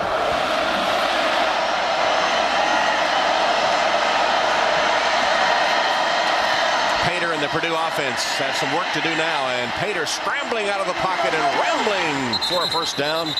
Out of bounds. It was a ramble. With Derek Landry in hot pursuit. So let's go to Lewis. Hey, Tom, the weather situation is changing rapidly here in South Bend. I was talking to some of the folks at halftime, and we are expecting to catch the northeast side of a thunderstorm cell considered severe as in the next few minutes. It's packing heavy winds, lots of rain, maybe a little hail and lightning. Now, if we have lightning strikes within 5 miles of the stadium, NCAA policy is the game will be stopped, the stadium will be cleared, and the storm could last up to 30 minutes, but we'll see what happens. Tom? But some more urgency in the Purdue offense here too on the option. Taylor, Jason Taylor with a nice run for the Boilers, and it looks to be a first down. I'll tell you, if Maurice Crum doesn't hustle over there, I think Jason Taylor has a chance to take that one to the house. The middle linebacker, Maurice Crum, number 40. Watch him chase this play. Because you've got a lane right there that Mike Richardson misses him. Good block up top. And then right of the screen, there's number 40. And Leo Farine also in on the tackle. He apparently has replaced Darren Walls at a corner spot. Yeah, he's getting his first action on defense this year. Played some in nickel a year ago. 4 wides. Oh, and the drop pass by Standiford. That was funny when the coaches said, hey, if you throw it to him, he'll catch it. But they threw it to him and he didn't. A couple of key drops in the second half already. Well, you by know, Tiller's receivers. You're right, Tom. Notre Dame, they just have the capability of scoring so many points. You just can't waste opportunities. And Purdue did in the last one. Oh, there's another Bush push. You see that by Corey Sheets? I got that one again, Tom. You've gotten the name, given it a name now, huh? Yeah, Corey Sheets pushed the quarterback, Painter, for the first down. So Purdue does get the first down. Painter 0 for 3 in the second half, but 2 of them have been dropped. Again, Bryant still just with 1 catch. Notre Dame's done a very good job with him. Handed up the middle to Sheets. Corey Sheets shaking tacklers, dives for a first down. Nice run. Mike Richardson covers him after 12. You know, Corey Sheets seems to be much more patient today. When we talked to him Thursday in West Lafayette, Tom, remember he was saying, hey, I'm rushing it some. I've got to be a little bit more patient. And sometimes he says, I just listen to my offensive linemen. And he said, those offensive linemen tell me to be a little bit more patient, hang in there. And that was a very patient run. And here comes the storm cell. Well, this is when you need some Sheets. Sheets of rain coming down. We'll see how many other ways we can use it. Big time. Doesn't matter as Painter finds Bryant. Only his second catch, but it's key. 13 yards and a Purdue first down. Oh, number 24, Corey Sheets, got held out of the backfield, but nonetheless, Curtis Painter, good throw as he runs to his left. Good outcut by Dorian Bryant for the catch of the first down. That's a wet football, too, handled by Painter and by Bryant. Well, Purdue played in some bad weather last week against Minnesota. At home. This is their first road game of the season. They're at the 11 with a first down.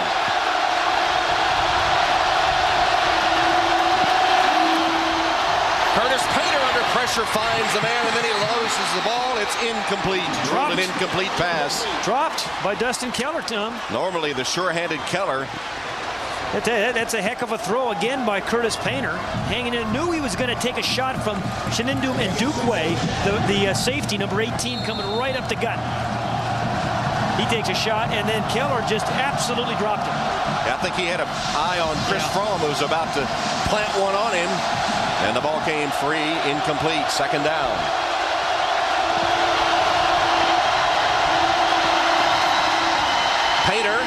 with a keep to the 10. And Fromm, I'll tell you what, Tom, that's a touchdown if Chris Fromm doesn't make that tackle. Well, you can't really see it, but I'll tell you, Chris Fromm stops. There's nobody behind Chris Fromm because Curtis Painter runs into the end zone easily. It'll bring up 3rd down as the rain continues to pour from the heavens. 3rd down and 9. They can make a 1st down. And Notre Dame last week, in spite of the score, they played pretty good 3rd down defense.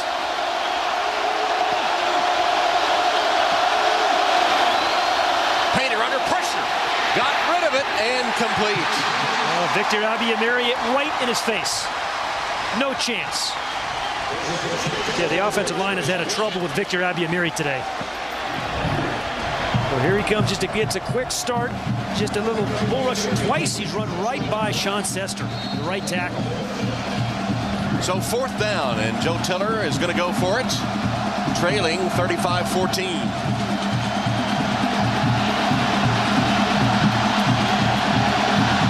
4th down and 9. 6 defensive backs for the Irish.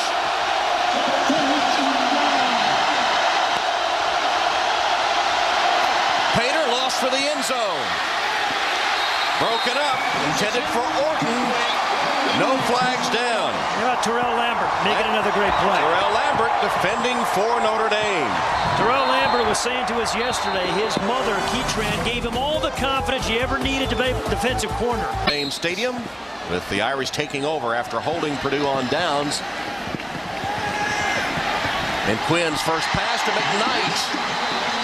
Snatched from the air at the 25-yard line with Royce Adams holding on for 16. Hey, let's go back and look at this other last 4th down play. Watch right there. He gets pushed out of bounds. You see the field judge throw his hat down, and the line judge does it well. I mean, he was pushed out of bounds. If he can still come back inbounds and catch it, but it wasn't pass interference. Which Tiller wanted to hold and What pass interference? You might have argued the hold.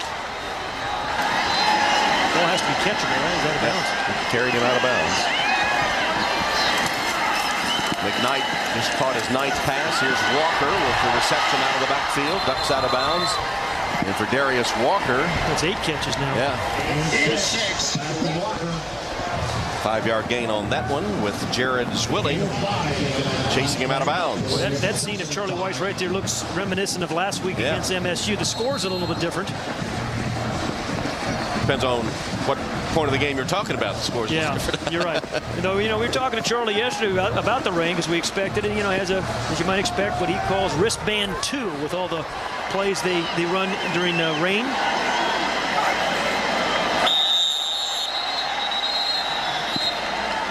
A lot of finger pointing going on down there.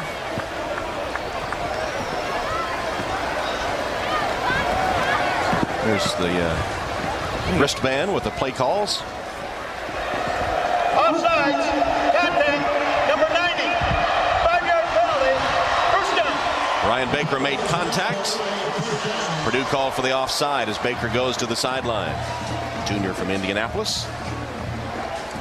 As you watch Brady Quinn, I remember yesterday talking to Ryan Harris, his left tackle, and he was saying, he's so meticulous in his preparation. He prepares well, he practices well, and then he plays well. And he has today, throwing for 2 touchdowns and no interceptions. Penalties have been a problem this season for Notre Dame, only 1 today. Walker plows ahead to the 40-yard line. Meanwhile, Brady Quinn is having a big afternoon. He's not missed in the second half, 6 for 6, and overall for the game hitting at an 86% completion rate, 24 of 28. That beats last year. I mean, he was 81% last year against Purdue when he threw for 440 yards, and he came out with 11:30 left in the game. He might have thrown for 1,000 last year. I mean, he came out with 11:30 left in the game. Here he has the Irish at their own 40, just across the 40 with a 2nd down. They aren't really forcing the issue today. They came out with a real plan they stuck to. The score allowed them to do it. Behind McKnight, incomplete. That's 2 behind Raymond McKnight. Caught one earlier on the slant. Meanwhile, looks like the storm has let up for the moment. If it's that quick, is it still a storm? It's no longer Rain a storm. showers? Yeah, the shower. Yeah. Didn't see any thunder or lightning associated with it. A big third down defensive play right now for Purdue. 5 minutes, a little over 5 remaining in this third quarter. They don't not only need a stop, they need a turnover on defense. Raymond McKnight with 9 catches, a career high today. Quinn, Walker dropped it. A little bit off target, but he was turning to go upfield, I think, before he secured the football. Yeah, I think Dan Bick had it read, though. The middle linebacker for Purdue was over there. An outside blitz by Averill. So Price only his second punt of the game. He had 7 last week. He punted pretty well in bad circumstances, bad weather last week. He's punted pretty well in all circumstances, hasn't he? Yeah. Boots this one downfield. Oh, he got the flag. And got the roughing the kicker flag. Adams lets it go into the end zone. That and, was touchback. Tommy, he deserved an Oscar. Really. Lawrence Olivier could have done it better. It's the 5-yard variety, I think. With a 5 and a 15.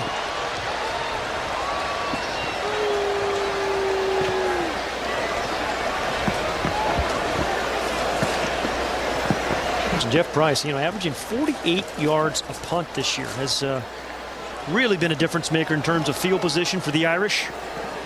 And has dropped 5 inside the 20. Although that one went into the end zone. Running into the kicker, number 10 of the defense. 5-yard penalty. Repeat, 4th down. Well, it'll be 4th and what, 1 now? It is the 5-yard running into the kicker variety. You decide, Tom. Would you have called that? No, and it was Jason Taylor that ran into him, and that pretty well sums it up. Yeah. Well, Brady Quinn's been awfully good on 4th down quarterback sneaks in the past, but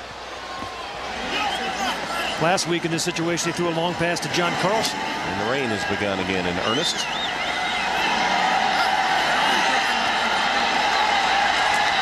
High formation in the backfield. McConnell is the fullback. Walker the tailback. It's a pitch to Walker. Gets a block on the corner. Has the first down and more. Taken down by Bick. Chasing the play after a gain of 12. Well, a couple of drop passes by Purdue in the third quarter. I think a questionable call on that lead to the Irish deluge. Again, Raymond McKnight, who's had a big day as a receiver, is pretty good blocker. Perhaps their best as a wide receiver. Last week's game when Samardzija scored that touchdown and the little look pass they have, Tom, it was the block by Raymond McKnight that sprung him. Walker's now rushed for 125 yards, looking for more. A little surprised we haven't seen some of Manure Prince who backs up Darius Walker. Thought we were going to see him some today. Manure Prince, the freshman, speedy freshman, has 4 carries on the season. That's he. That is he, number 25. And when you wear number 25, Rocket's old number, you better be fast, right? That's what he did in high school in Missouri. This game was 5. Second and 5.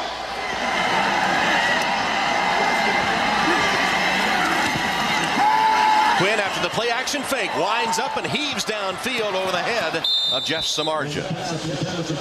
Nice coverage by Terrell Vinson. Vinson's had a nice afternoon and tackling, that time a good coverage. Terrell Vinson.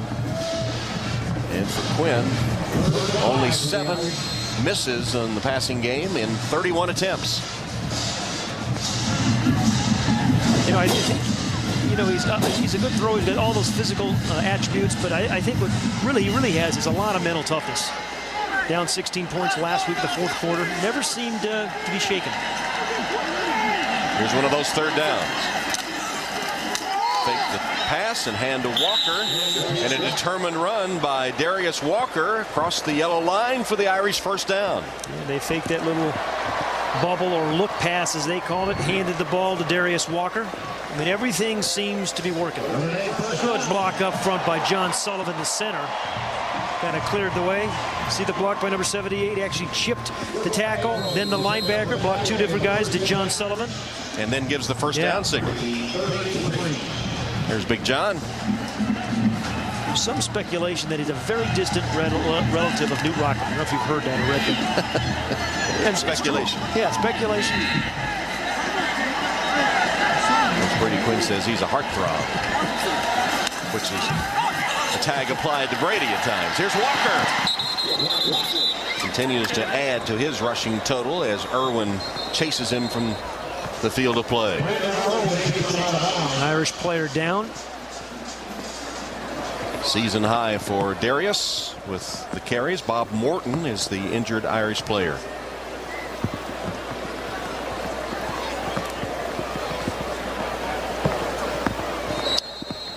Here from Texas, Bob Morton. And while they tend to Bob Morton, we'll take a break. Timeout with 3:21 left in the third. 35-14 Irish. This game is coming to sharp focus for Charlie Weis and his offense today. In the rain at Notre Dame Stadium. The injured player, Bob Morton, you remember his dad passed away, died of cancer just before the season began. He's out, being tended to on the bench. Replaced by Brian Mattis, a 6'6", 284-pound senior from Larksville, Pennsylvania. Quinn dodging the rush, but can't stay away forever, and is sacked by Cliff Averill. Justin Scott, the strong safety blitz, was there first. Averill filled him up. Averill's kind of a unique player. He plays both linebacker and sometimes defensive end. There he's coming right off the corner. There's the safety blitz, and then the defensive end, Cliff Averill, makes the sack. Read an article about Cliff Averill. They asked him, is it difficult to go from linebacker to defensive end and chase the quarterback? He says, no, you just put your hand down on the ground and just beat the fat guy in front of you. He just did it right there. Averill, good pass rusher as a down lineman, and as a linebacker, second leading tackler behind Dan Bick. Right down here. Whoops. And Notre Dame is forced to use a timeout, brought to you by Comcast. Big difference in third down conversions, which was a point of emphasis for Coach Weis. 5 of 8 today. Third down and 11 here. Quinn with protection. Has another conversion, and McKnight with a career high 10 catches now. That one for 14. Just eating up the corners on the out routes, aren't they, Tom? I think it's maybe the 6th. Just plain old vanilla out route. Really drilling the ball to his left today.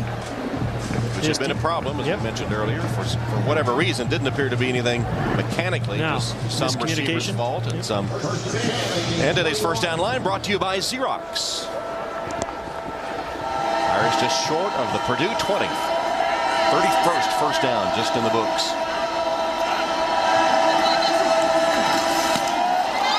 Tip ball incomplete, intended for McKnight. Spencer got his, I think, both hands on that ball.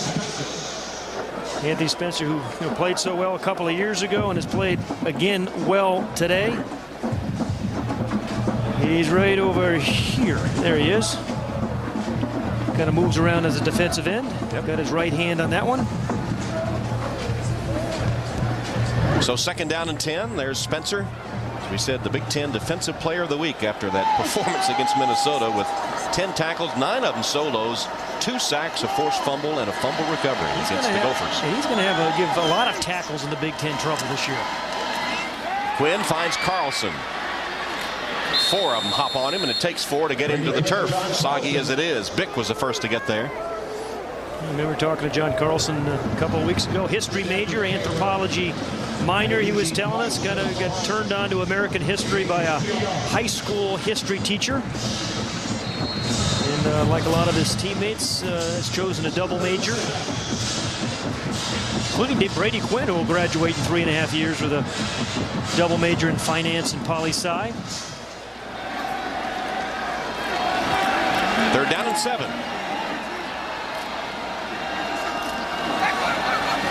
Quinn sacked by Spencer. Anthony Spencer, you have to have a plan for Anthony Spencer, and even if you do, a lot of times it doesn't work. Alex McGee was there too. Loss of 9. Anthony Spencer is just right up here, number 49. A quick jump off the ball. Ryan Harris has had a pretty good year as a pass blocker, just can't keep up with his speed. He got to the outside edge so quickly in the first couple of steps, Ryan Harris couldn't catch up. So Joya will attempt a 47-yard field goal. Samardzija the holder.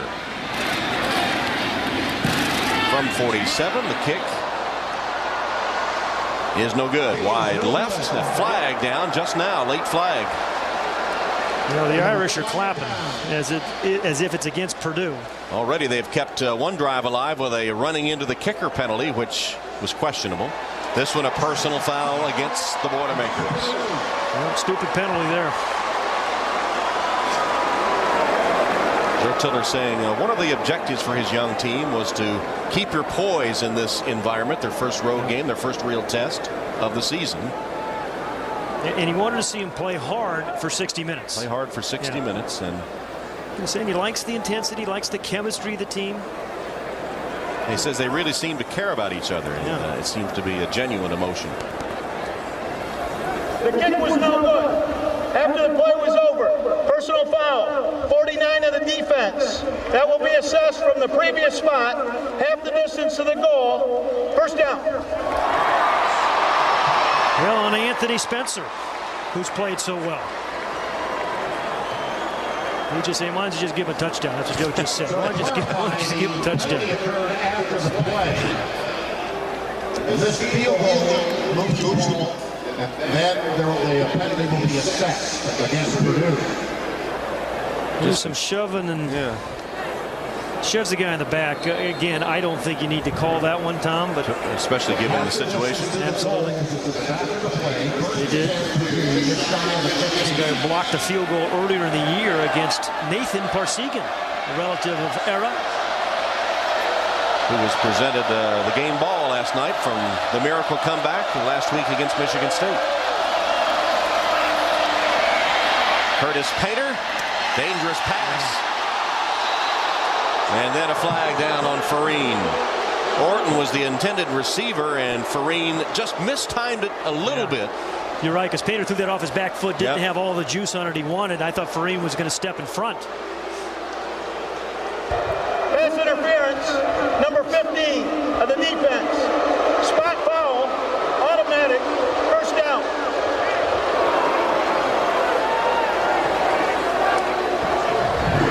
A good pass rush on Painter. Couldn't quite step into it, could he? Didn't have all of it on, and then Farine makes the. I think that was pass interference. I think he got there before the ball did. And looked like he had a hand in the small of the back too before he collided with him. Sheets, nothing doing. That's Abby Amiri again. And that'll be the final play of the third quarter. Big afternoon in the rain for the Fighting Irish today as they lead Purdue at the end. Goal to the Leprechauns are guarding. Been a good day for Leprechauns here, 35-14 as we start the fourth. 2nd and 16 for Purdue. Curtis Painter whips it downfield. Lyman has it. What a big day that young receiver is having as he continues to signal that he's going to be a force in the future. Farine tackles him after 39 yards. You know, he came into this game really as maybe their second threat after Dorian Bryant. He may leave this game as their top threat. And they keep throwing him the deep passes, the skinny post, let him use his height and his body to protect the ball from the receiver. Another good play by Selman Lyman. And a good day by Painter, too, the young quarterback. Lyman with 205 yards receiving.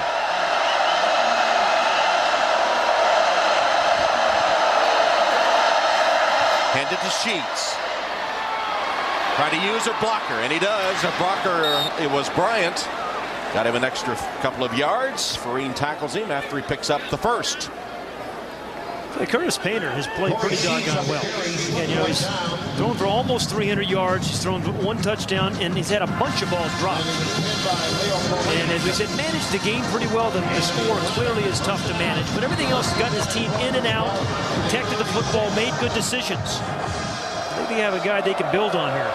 Came into today leading the Big Ten in total offense. Last year was Big Ten all-freshman. Sheets short of the 30. Corey Sheets, we were talking about his high school track career with him this week, and we were in the 100 meters, the 200 meters, the 4x100, shot put. Actually even tried the pole vault. Yeah, he said he tried it once, but when he found himself coming down backwards, he said, no more of that. Everything but the pole vault. Never got even up to the crossbar, did he? He was an all-state track performer. Good dual threat, too. Good runner, good receiver. From Manchester, Connecticut, Bloomfield High School, Connecticut Player of the Year. Painter's pass almost intercepted through the hands of Brockington. Brockington playing in the place of Travis Thomas. You mentioned at the top when we did lineups, Tom. Joe Brockington, really the coach there, they were saying he's more of a rundown player. Charlie Weiss was saying to us yesterday, but good in the pass defense here. Got right in that throwing lane, trying to get another inside slant to Selwood Lyman. Third down. 6 defensive backs on for the Irish.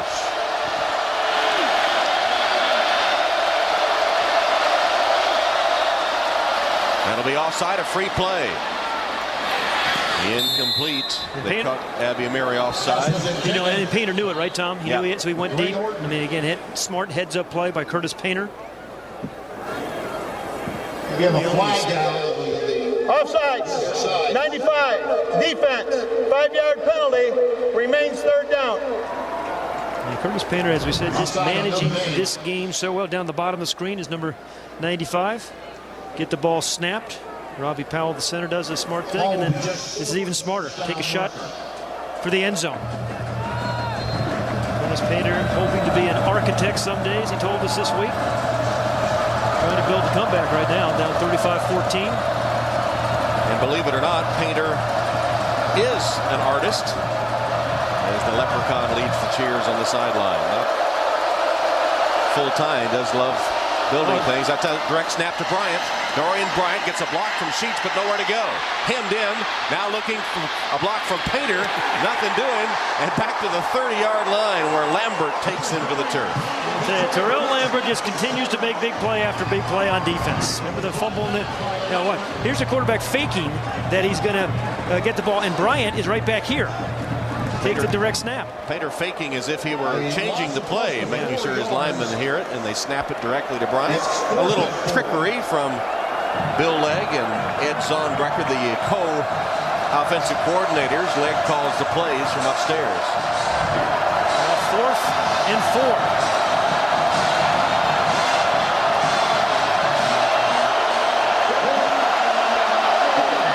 There's Lyman. He's been so tough. Painter through the hands of Sheets out of the backfield. I don't think even if he had caught it, he would have made the first down. Would have been a tight throw, but Selwood Lyman was there. And then Crum gives him a shot for good measure. Irish take over on downs. Purdue quarterback Curtis Painter has had a pretty good afternoon, but his team trails, and they just gave up the ball on downs to the Irish at their own 30-yard line.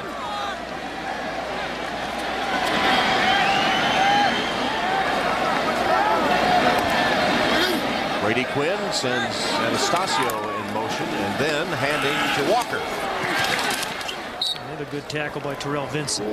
Some of the tackle with the help from Cliff Averill. Yeah, Brady Quinn has been pretty efficient all over the field. Left, right, and up to middle. I see 14 of 20. That's 70%, I believe, Tom, to his left. Center, 88% to his right. What's that, 83%? So, I mean, he's been on target everywhere. Don't act like you just added that up in your head. I did. Jeez, my shoes and socks on. And remember, we noted that Brady Quinn had trouble throwing to his left. It was a point of emphasis in practice all week long from Charlie Weiss, who took a personal hand in it. And obviously, it helped as the Irish take their second time out of the second half. 1141 shows on the Financial Group, providing powerful retirement income security resources to help you say, hello, future. The sun shining, believe it or not, at Notre Dame Stadium. Tom Hammond, Pat Hayden, Lewis Johnson. David Gibson, our producer. John Gonzalez, our director. Charlie Weiss having a little laugh with the official on the sideline. You can do that when you're up 35-14.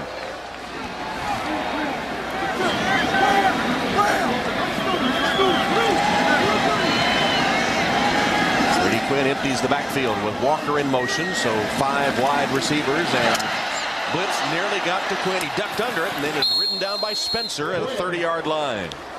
Boy, I tell you. And don't forget, once today's game ends, you can visit NBCSports.com for the live Vonage Notre Dame postgame report. Your place for all the info you need to know after the game, and includes the press conferences for both coaches, Charlie Weiss and in this case Joe Tiller. Full game replays and everything you need to know. That's all at NBCSports.com. It might have been it was a face mask on Brady Quinn. After the loss on the play, 3rd down.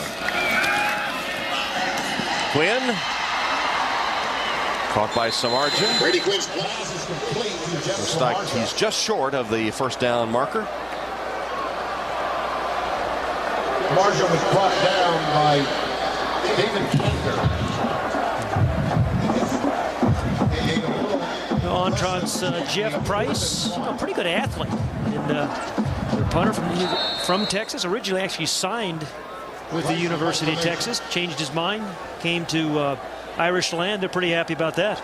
I guess so. As we said earlier, Coach Weiss identified him as the only consistent player all season.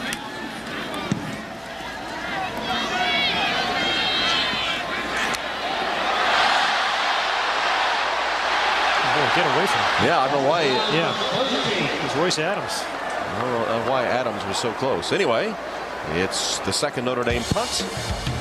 And time for our Liberty Mutual Legends of the game. 1966, a golden year for the Irish under Ara Parsegian. Quarterback Terry Hanratty led Notre Dame on the ground and through the air as the Irish outscored their opponents 362-38, including 6 shutouts on their way to a 9-0-1 record and the national championship. And that 1966 team, the subject of our Liberty Mutual Legends of the game, being honored at the stadium here. And here they are before the game today, honored on the 40th anniversary of their national championship.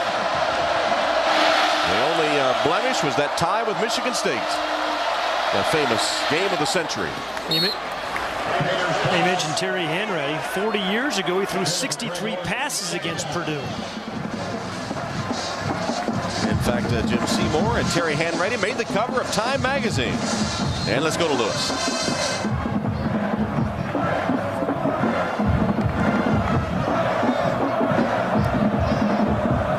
Well, I don't know if it looked like Lewis was trying to turn that mic on. I don't know. In any event, we'll get back to Lewis and Terry Hanratty when we get the audio problems fixed. Meantime, Painter. Oh, boy. Broken up. Nice defensive play made by Mike Richardson. Yeah, Mike Richardson's really had a nice year for the Irish defensively. All right, let's try again. Lewis, Mike on this time. Here we are, Tom. Hey, Mr. Hanratty, I've been watching you all game, just steps away from the field where you earned that championship in '66. What's it like to come back and celebrate 40 years later? It's wonderful to come back because you have all your teammates, some you haven't seen for 40 years. So it's fun to come back and socialize with them and to get a very close view of the game out here, too. Exactly. We'll watch this play develop, and I may have another question for you in just a second. Tom? All right, Lewis. They threw to Jim Seymour 13 times in 1966 against Purdue for 276 yards. Wow. Painter down the sideline. Oh, nice adjustment By Greg Orton. Yeah. Orton made the adjustment, made the catch. 1st down, Purdue. 21 yards. Let's go to Lewis. All right, Tom. Well, you and Pat were talking about what he and Mr. Seymour did years ago, but your defense was unbelievable, too, only allowing 5 touchdowns in that '66 season. So what kind of a reunion has it been for them to talk about the defensive success, too? Well, you always hear about the glory boys, the quarterbacks, the running backs, and receivers. when you have a defense that pitches 6 shutouts and they give up an average of 3.2 points per game, I mean, it's pretty easy to play quarterback. And so what kind of celebration has been going on this weekend? What have you been doing to celebrate it? Well, we've told all stories because we're a lot better now than we were then. That's a great answer. And the last thing I'll ask you is, Eric Parsegan was here for 11 seasons. This was the first of his 2 championships. What did you learn from him? Give me something that we just don't know about Parsegan. We learned how to be a man, how to really take control of what you do on the field and off the field. Eric was probably one of the biggest male factors to a lot of individuals who played for him, me included. And he really taught you the game, and he taught you how to react off the field also. All right, well, congratulations again, and enjoy the rest of this game. Thank you. Tom? All right, Lewis, here's Curtis Painter scrambling. Flag down as he slides to the 40. It would be a first down if it stands, but it looks like it's going to be against Purdue. Well, we were talking about that 1966 national championship team. Here they were at the pep rally last night, and Coach Charlie Weiss presenting Jim Lynch with the game ball from last week's win, the miracle comeback against Michigan State. Well, I remember sitting in the stands that year as a little kid in the Coliseum when they beat USC 51-0 in 1966. Cap off that year. Well, Curtis Painter with some wet grass stuck to his arm calls a play on 1st and 20 after the penalty against the Boilermakers. Holding penalty against Purdue.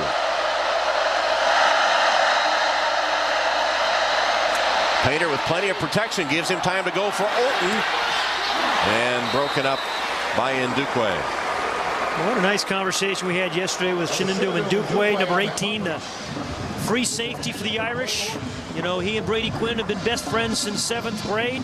He was a receiver for Brady Quinn in high school and made a nice defensive play on that one. Live together and compete in everything you can imagine. Yeah. Darts, pool, whatever it is. Well, Brady was actually thinking about taking home a cat this week as a pet, and Shenandoah said, no way. Put his foot down on that one, didn't he? No cats in our house. His big brother was a Notre Dame student, now in the Navy. He's here today. And his dad, is the pass is complete to Taylor out of the backfield. And Ndukwe's dad, Stephen, used to drive him to the campus to visit his older brother. These guys were a pretty good high school combination. Kaufman High School, Dublin, Ohio, the Shamrocks. Makes sense, doesn't it? Yeah, he started as a wide receiver here. He was recruited even before Brady Quinn. And Ndukwe caught 48 passes from Brady, 10 touchdowns as a senior. And Ndukwe has a younger sister, Gracie, that's sitting in the student section here today, a student at Notre Dame. Painter right in the center of the defense to Dustin Keller, the tight end, who lugs it to the 40, and a Purdue first down after 13. Prior to that catch, Keller only had 13 yards in reception. This is a guy that came in averaging 20 yards a catch on 18. The touchdown, a bunch of big plays, and he has been throttled by the inside interior of the Irish defense. Purdue advances to the Notre Dame 39 with a first down.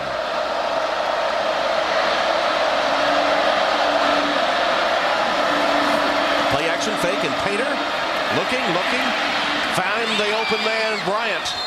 And he did a good job, didn't he, of finding the open receiver. Looked one way, looked in the center, and then found Bryant. Well, you can only do that if you get pretty good pass protection. Jordan Grimes up front, Robbie McDowell, Sester, Otto, Winari had plenty of time, looked right, left.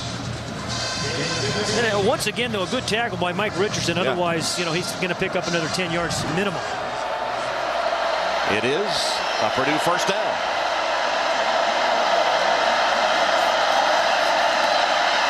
Painter lost it for Keller. Helmet taken off on the hit by Ndukwe. Said incomplete. An incomplete pass. And Ray Herring also hitting him along with Ndukwe. Keller lost his helmet and the football. I don't think he even actually realized his helmet was off. Started walking to the huddle. Yeah, there's the hit. Actually, Maurice Crum. Is that a helmet-to-helmet, though, on Ray Herring, on Dustin Keller?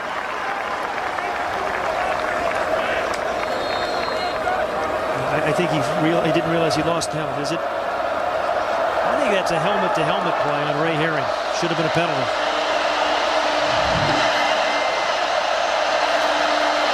Second down.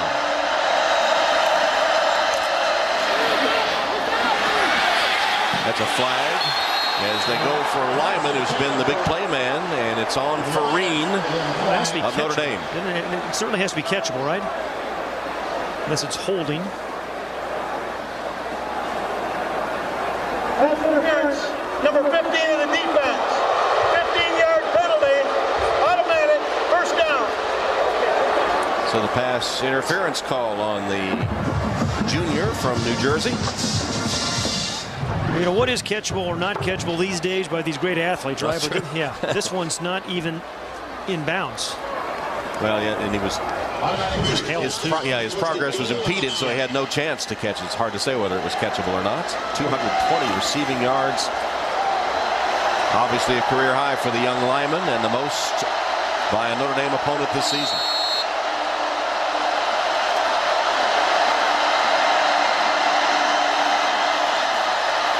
Painter to Lyman on the slant for the score.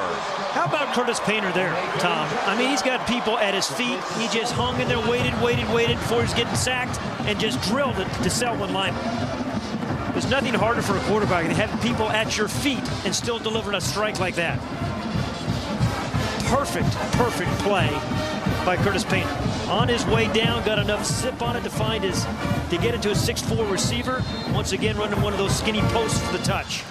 I tell you, the Boilermaker fans have reason to be excited about this offense in the future, because Painter and Selwyn Lyman, Dorian Bryant is just a junior, Sheets is a junior, and Lyman with 7 receptions, 33 yards per catch today for Selwyn. Selwyn Lyman, who was rated the number 5 wide receiver in all of high school football a couple years ago from Fort Wayne, just became the all-time leading receiver in yardage against Notre Dame. 229 yards receiving, the most ever by a Notre Dame opponent. And most importantly, 2 of those 7 catches have been touchdowns. You know, it's just a 2-possession game now. And Notre Dame expecting an onside kick from Summers. That's George West, the only deep man, and he's a good 40 yards behind everybody else. Blue line indicates the 10 yards. They kick it away. And West lets it bound out of the end zone for the touchback.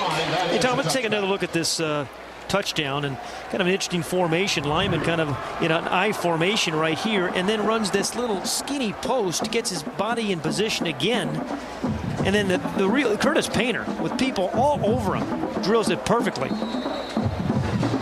You know, they get a little larger margin for error when you have a guy this big and this tall. And just got great body position and then the perfect throw for the touch. So 35-21, and now the Purdue defense called on to make a stop. Just under 7 minutes to play. I think that short hopped him, did it? Did it not? Yes, it did. Hit the intended ground. for Anastasio, incomplete. Intended for Chase Anastasio. Brady Quinn has protected the football pretty well today, but here's a situation now where Purdue really needs some sort of defensive play, a turnover, a tip ball maybe. Anthony Spencer's had a brilliant game this game, and he's down here. And you saw the numbers on Quinn, 290-yard passing performance today.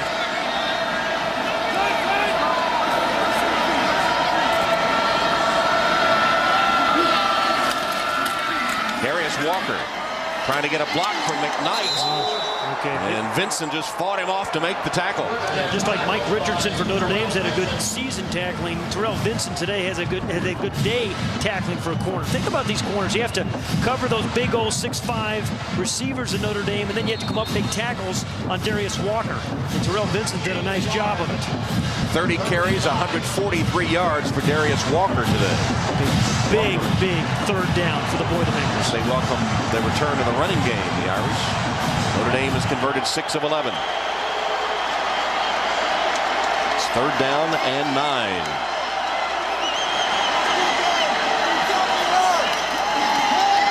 Brady Quinn given protection and finds Samardzija.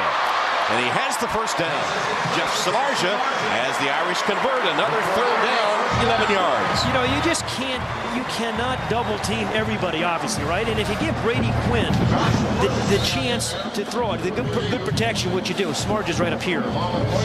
He's going to run a little crossing route. But you got Carlson, the tight end, who's open. You got Samardzija's open. They chose to play pass defense, not come with a blitz, gave him plenty of time, plenty of protection. And that's usually fatal for a defense. Notre Dame now has converted 7 of 12 third downs, 58%. And a first down pass from Quinn, who's chased and sacked. Again, it's Spencer, Anthony Spencer. Anthony Spencer is just unreal. I mean, if there's a better defensive end in the Big Ten, I'd like to see him. Brady wouldn't. No, you're right. Brady's seen enough of him today.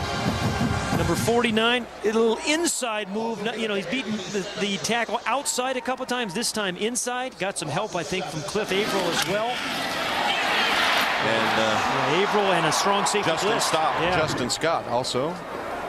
Justin Scott, Spencer, Averill. So the fourth sack by the Boilermaker defense sets up a third down and 17, or excuse me, second down and 17. Or is it? Yeah, second down. Walker, short of the 30. All right. Again, Purdue just a two-possession game. Now it sets up the third and long. And in comes Sam Young. Isn't it interesting? The freshman right tackle comes in on third and long for pass protection, Brady Quinn. And timeout taken by Purdue as Brock Spack, the defensive coordinator, gathers his defenders on the sideline with a key third and long coming up for Notre Dame. Purdue needs a stop desperately. 35-21. 4:38 on the clock. The scoreboard says Notre Dame 35, Purdue 21. And the Irish with a third and long from just short of their own 30-yard line.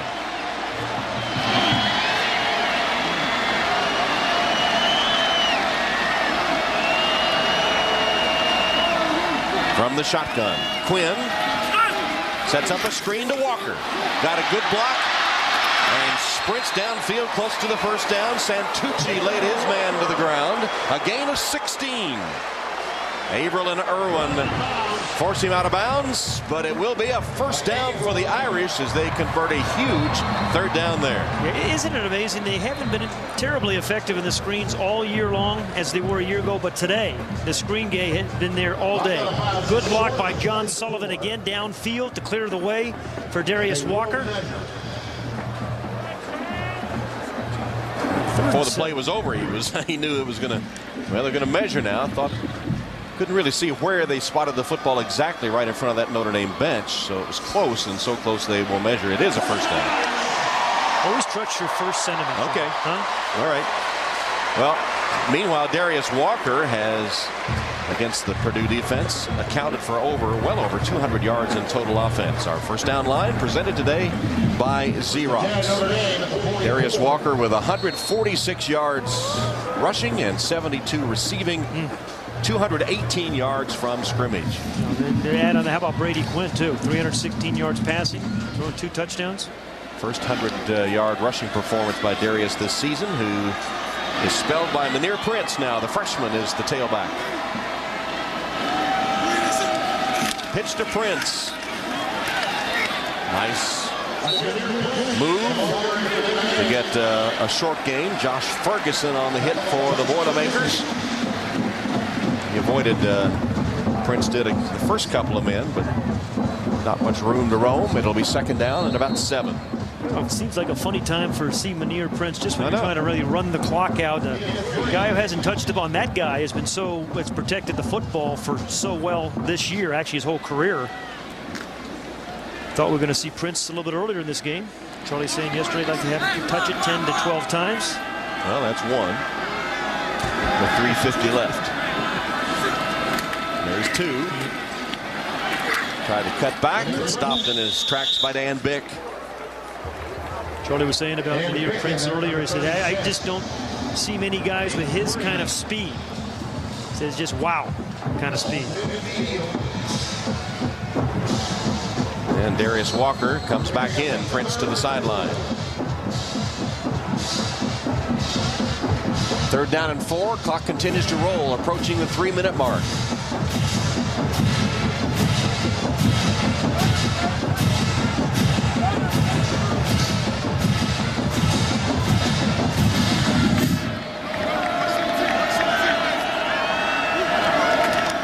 McConnell, the fullback, short of the 1st down. It'll be 4th down. How about using a timeout, maybe? Purdue has 2 of them remaining. And they do take a timeout. Yeah, that's a good use of a timeout. Clock stopped at 2:57. And Charlie hasn't absolutely decided yet to punt by the looks on his face. Well, you opened the telecast by saying that the Notre Dame offense had been the good, the bad, and the ugly. Today, it's all good. Yeah, you know, Quinn's been sensational, really been accurate, thrown the 2 touchdowns. Darius Walker's been the star of the game, 146 yards rushing. And how about 14 points in this first quarter. And then 8 for 14 on 3rd down. Those are 2 areas where they just had not done well this year at all. So, you know, it's no longer the good, bad, and the ugly. The spaghetti westerns complete. And Clint Eastwood has gone home. They'd only scored 10 points in the first quarter prior to the 14-point outburst today. And the punt team is headed to the field with Brady Quinn there on the sideline, helmet off. So 4th and 3, and Charlie Weiss will punt to Royce Adams. It'll be Jeff Price in punt formation. And there's Adams.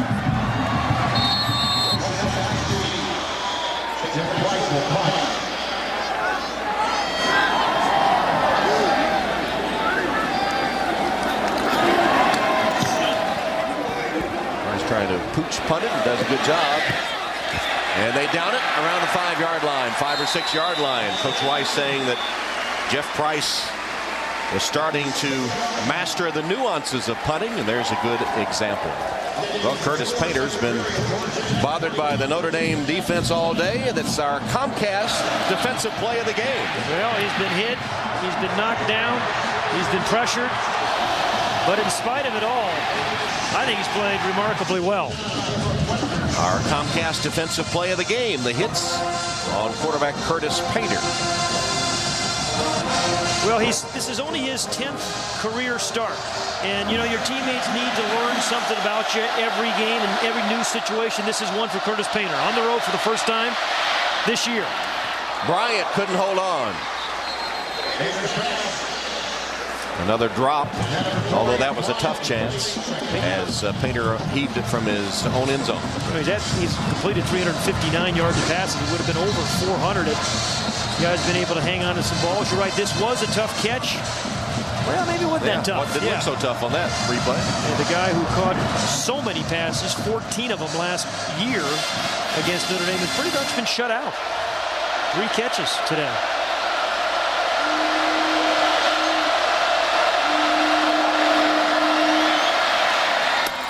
Painter got the ball delivered just as Orton made his break, and he holds on for the catch in the 1st down.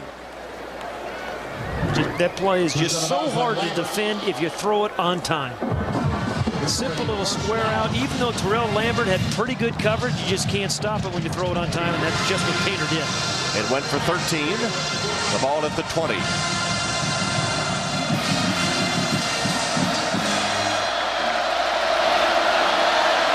Tom Zivakowski really kind of playing a linebacker position right now. The nickel set. Under pressure, Painter's pass almost intercepted. Derek Landry right in the face of Curtis Painter. Lambert nearly had his 3rd. Derek Landry, number 66, who's really played well the last few weeks. He had a big 4th quarter sack last week against Drew Stanton in Michigan State. And that should have been, or could have been, easily an interception by Lambert. 2nd down.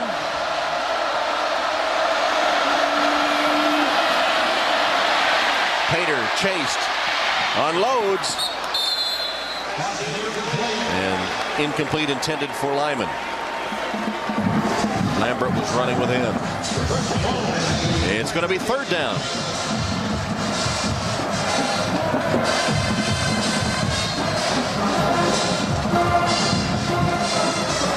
Purdue playing 13 games in a row this season, winding up in Hawaii, and they'll travel to Iowa City next week for a big game. Hawkeyes hosting the #1 team in the land, Ohio State, tonight. Painter to Sheets. Corey Sheets made the first man Zibikowski miss. Crosses the 25 short of the first down, where Ray Herring stops him. Only one timeout. They should be getting this ball snapped a lot quicker, don't you think, Tom? Yeah, right. In a minute 50, the clock is going. I know it's a 4th down play. Still have one timeout remain. They need to score and then an onside kick and score again. 4th down and 3.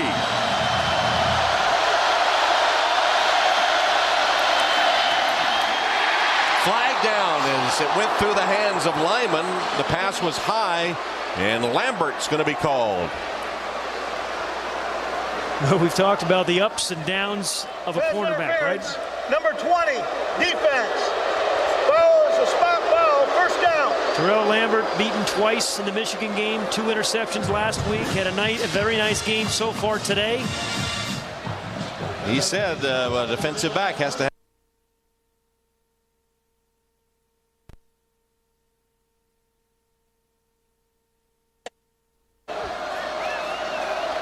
Very good concentration by the coach. Penalty gives Purdue a first down, but the clock shows 1:33. Boilers need a big play. Throwing underneath and complete to Keller. You're absolutely right. They need, this is where they need a guy like Dorian Bryant, who's so good after the catch, to catch one of those crossing routes where you run in full speed, maybe, at 10, 12 yards, and then run away from the defense. Because I don't think you can, at this point, down 2 scores, kind of keep getting to that 6 or 7 yard chunks. Well, if Joe Tiller said he wanted his players to compete for 60 minutes, he's gotten that. Absolutely. 2nd down.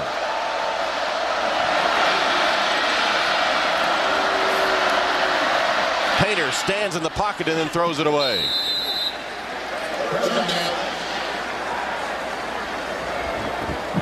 And let's take a look at our Chevrolet players of the game.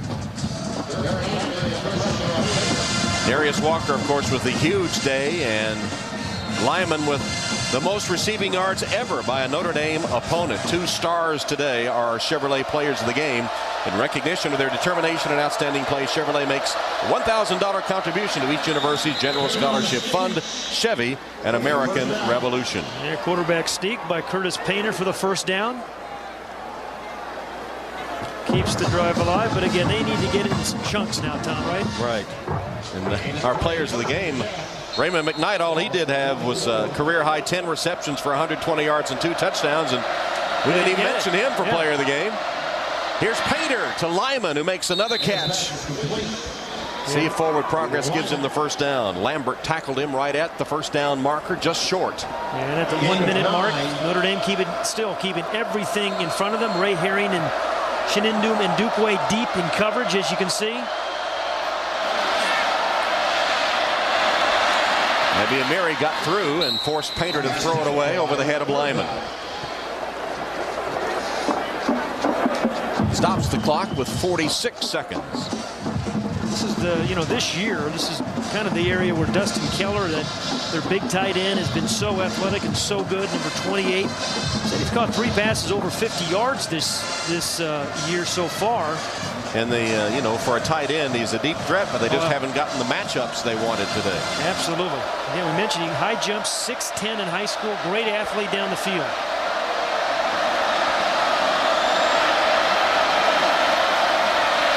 Sheets out of the backfield, incomplete. Took a shot from Zibikowski after the ball went over his head. Stops the clock at 42 seconds and makes 4th down. 4th down and a yard for Purdue.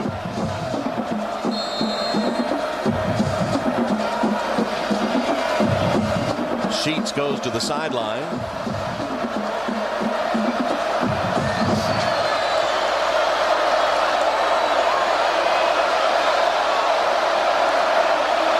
Painter from the shotgun on 4th and 1. His pass incomplete through the hands of Lyman on that slant that's been successful for them. And Purdue's last gasp goes awry.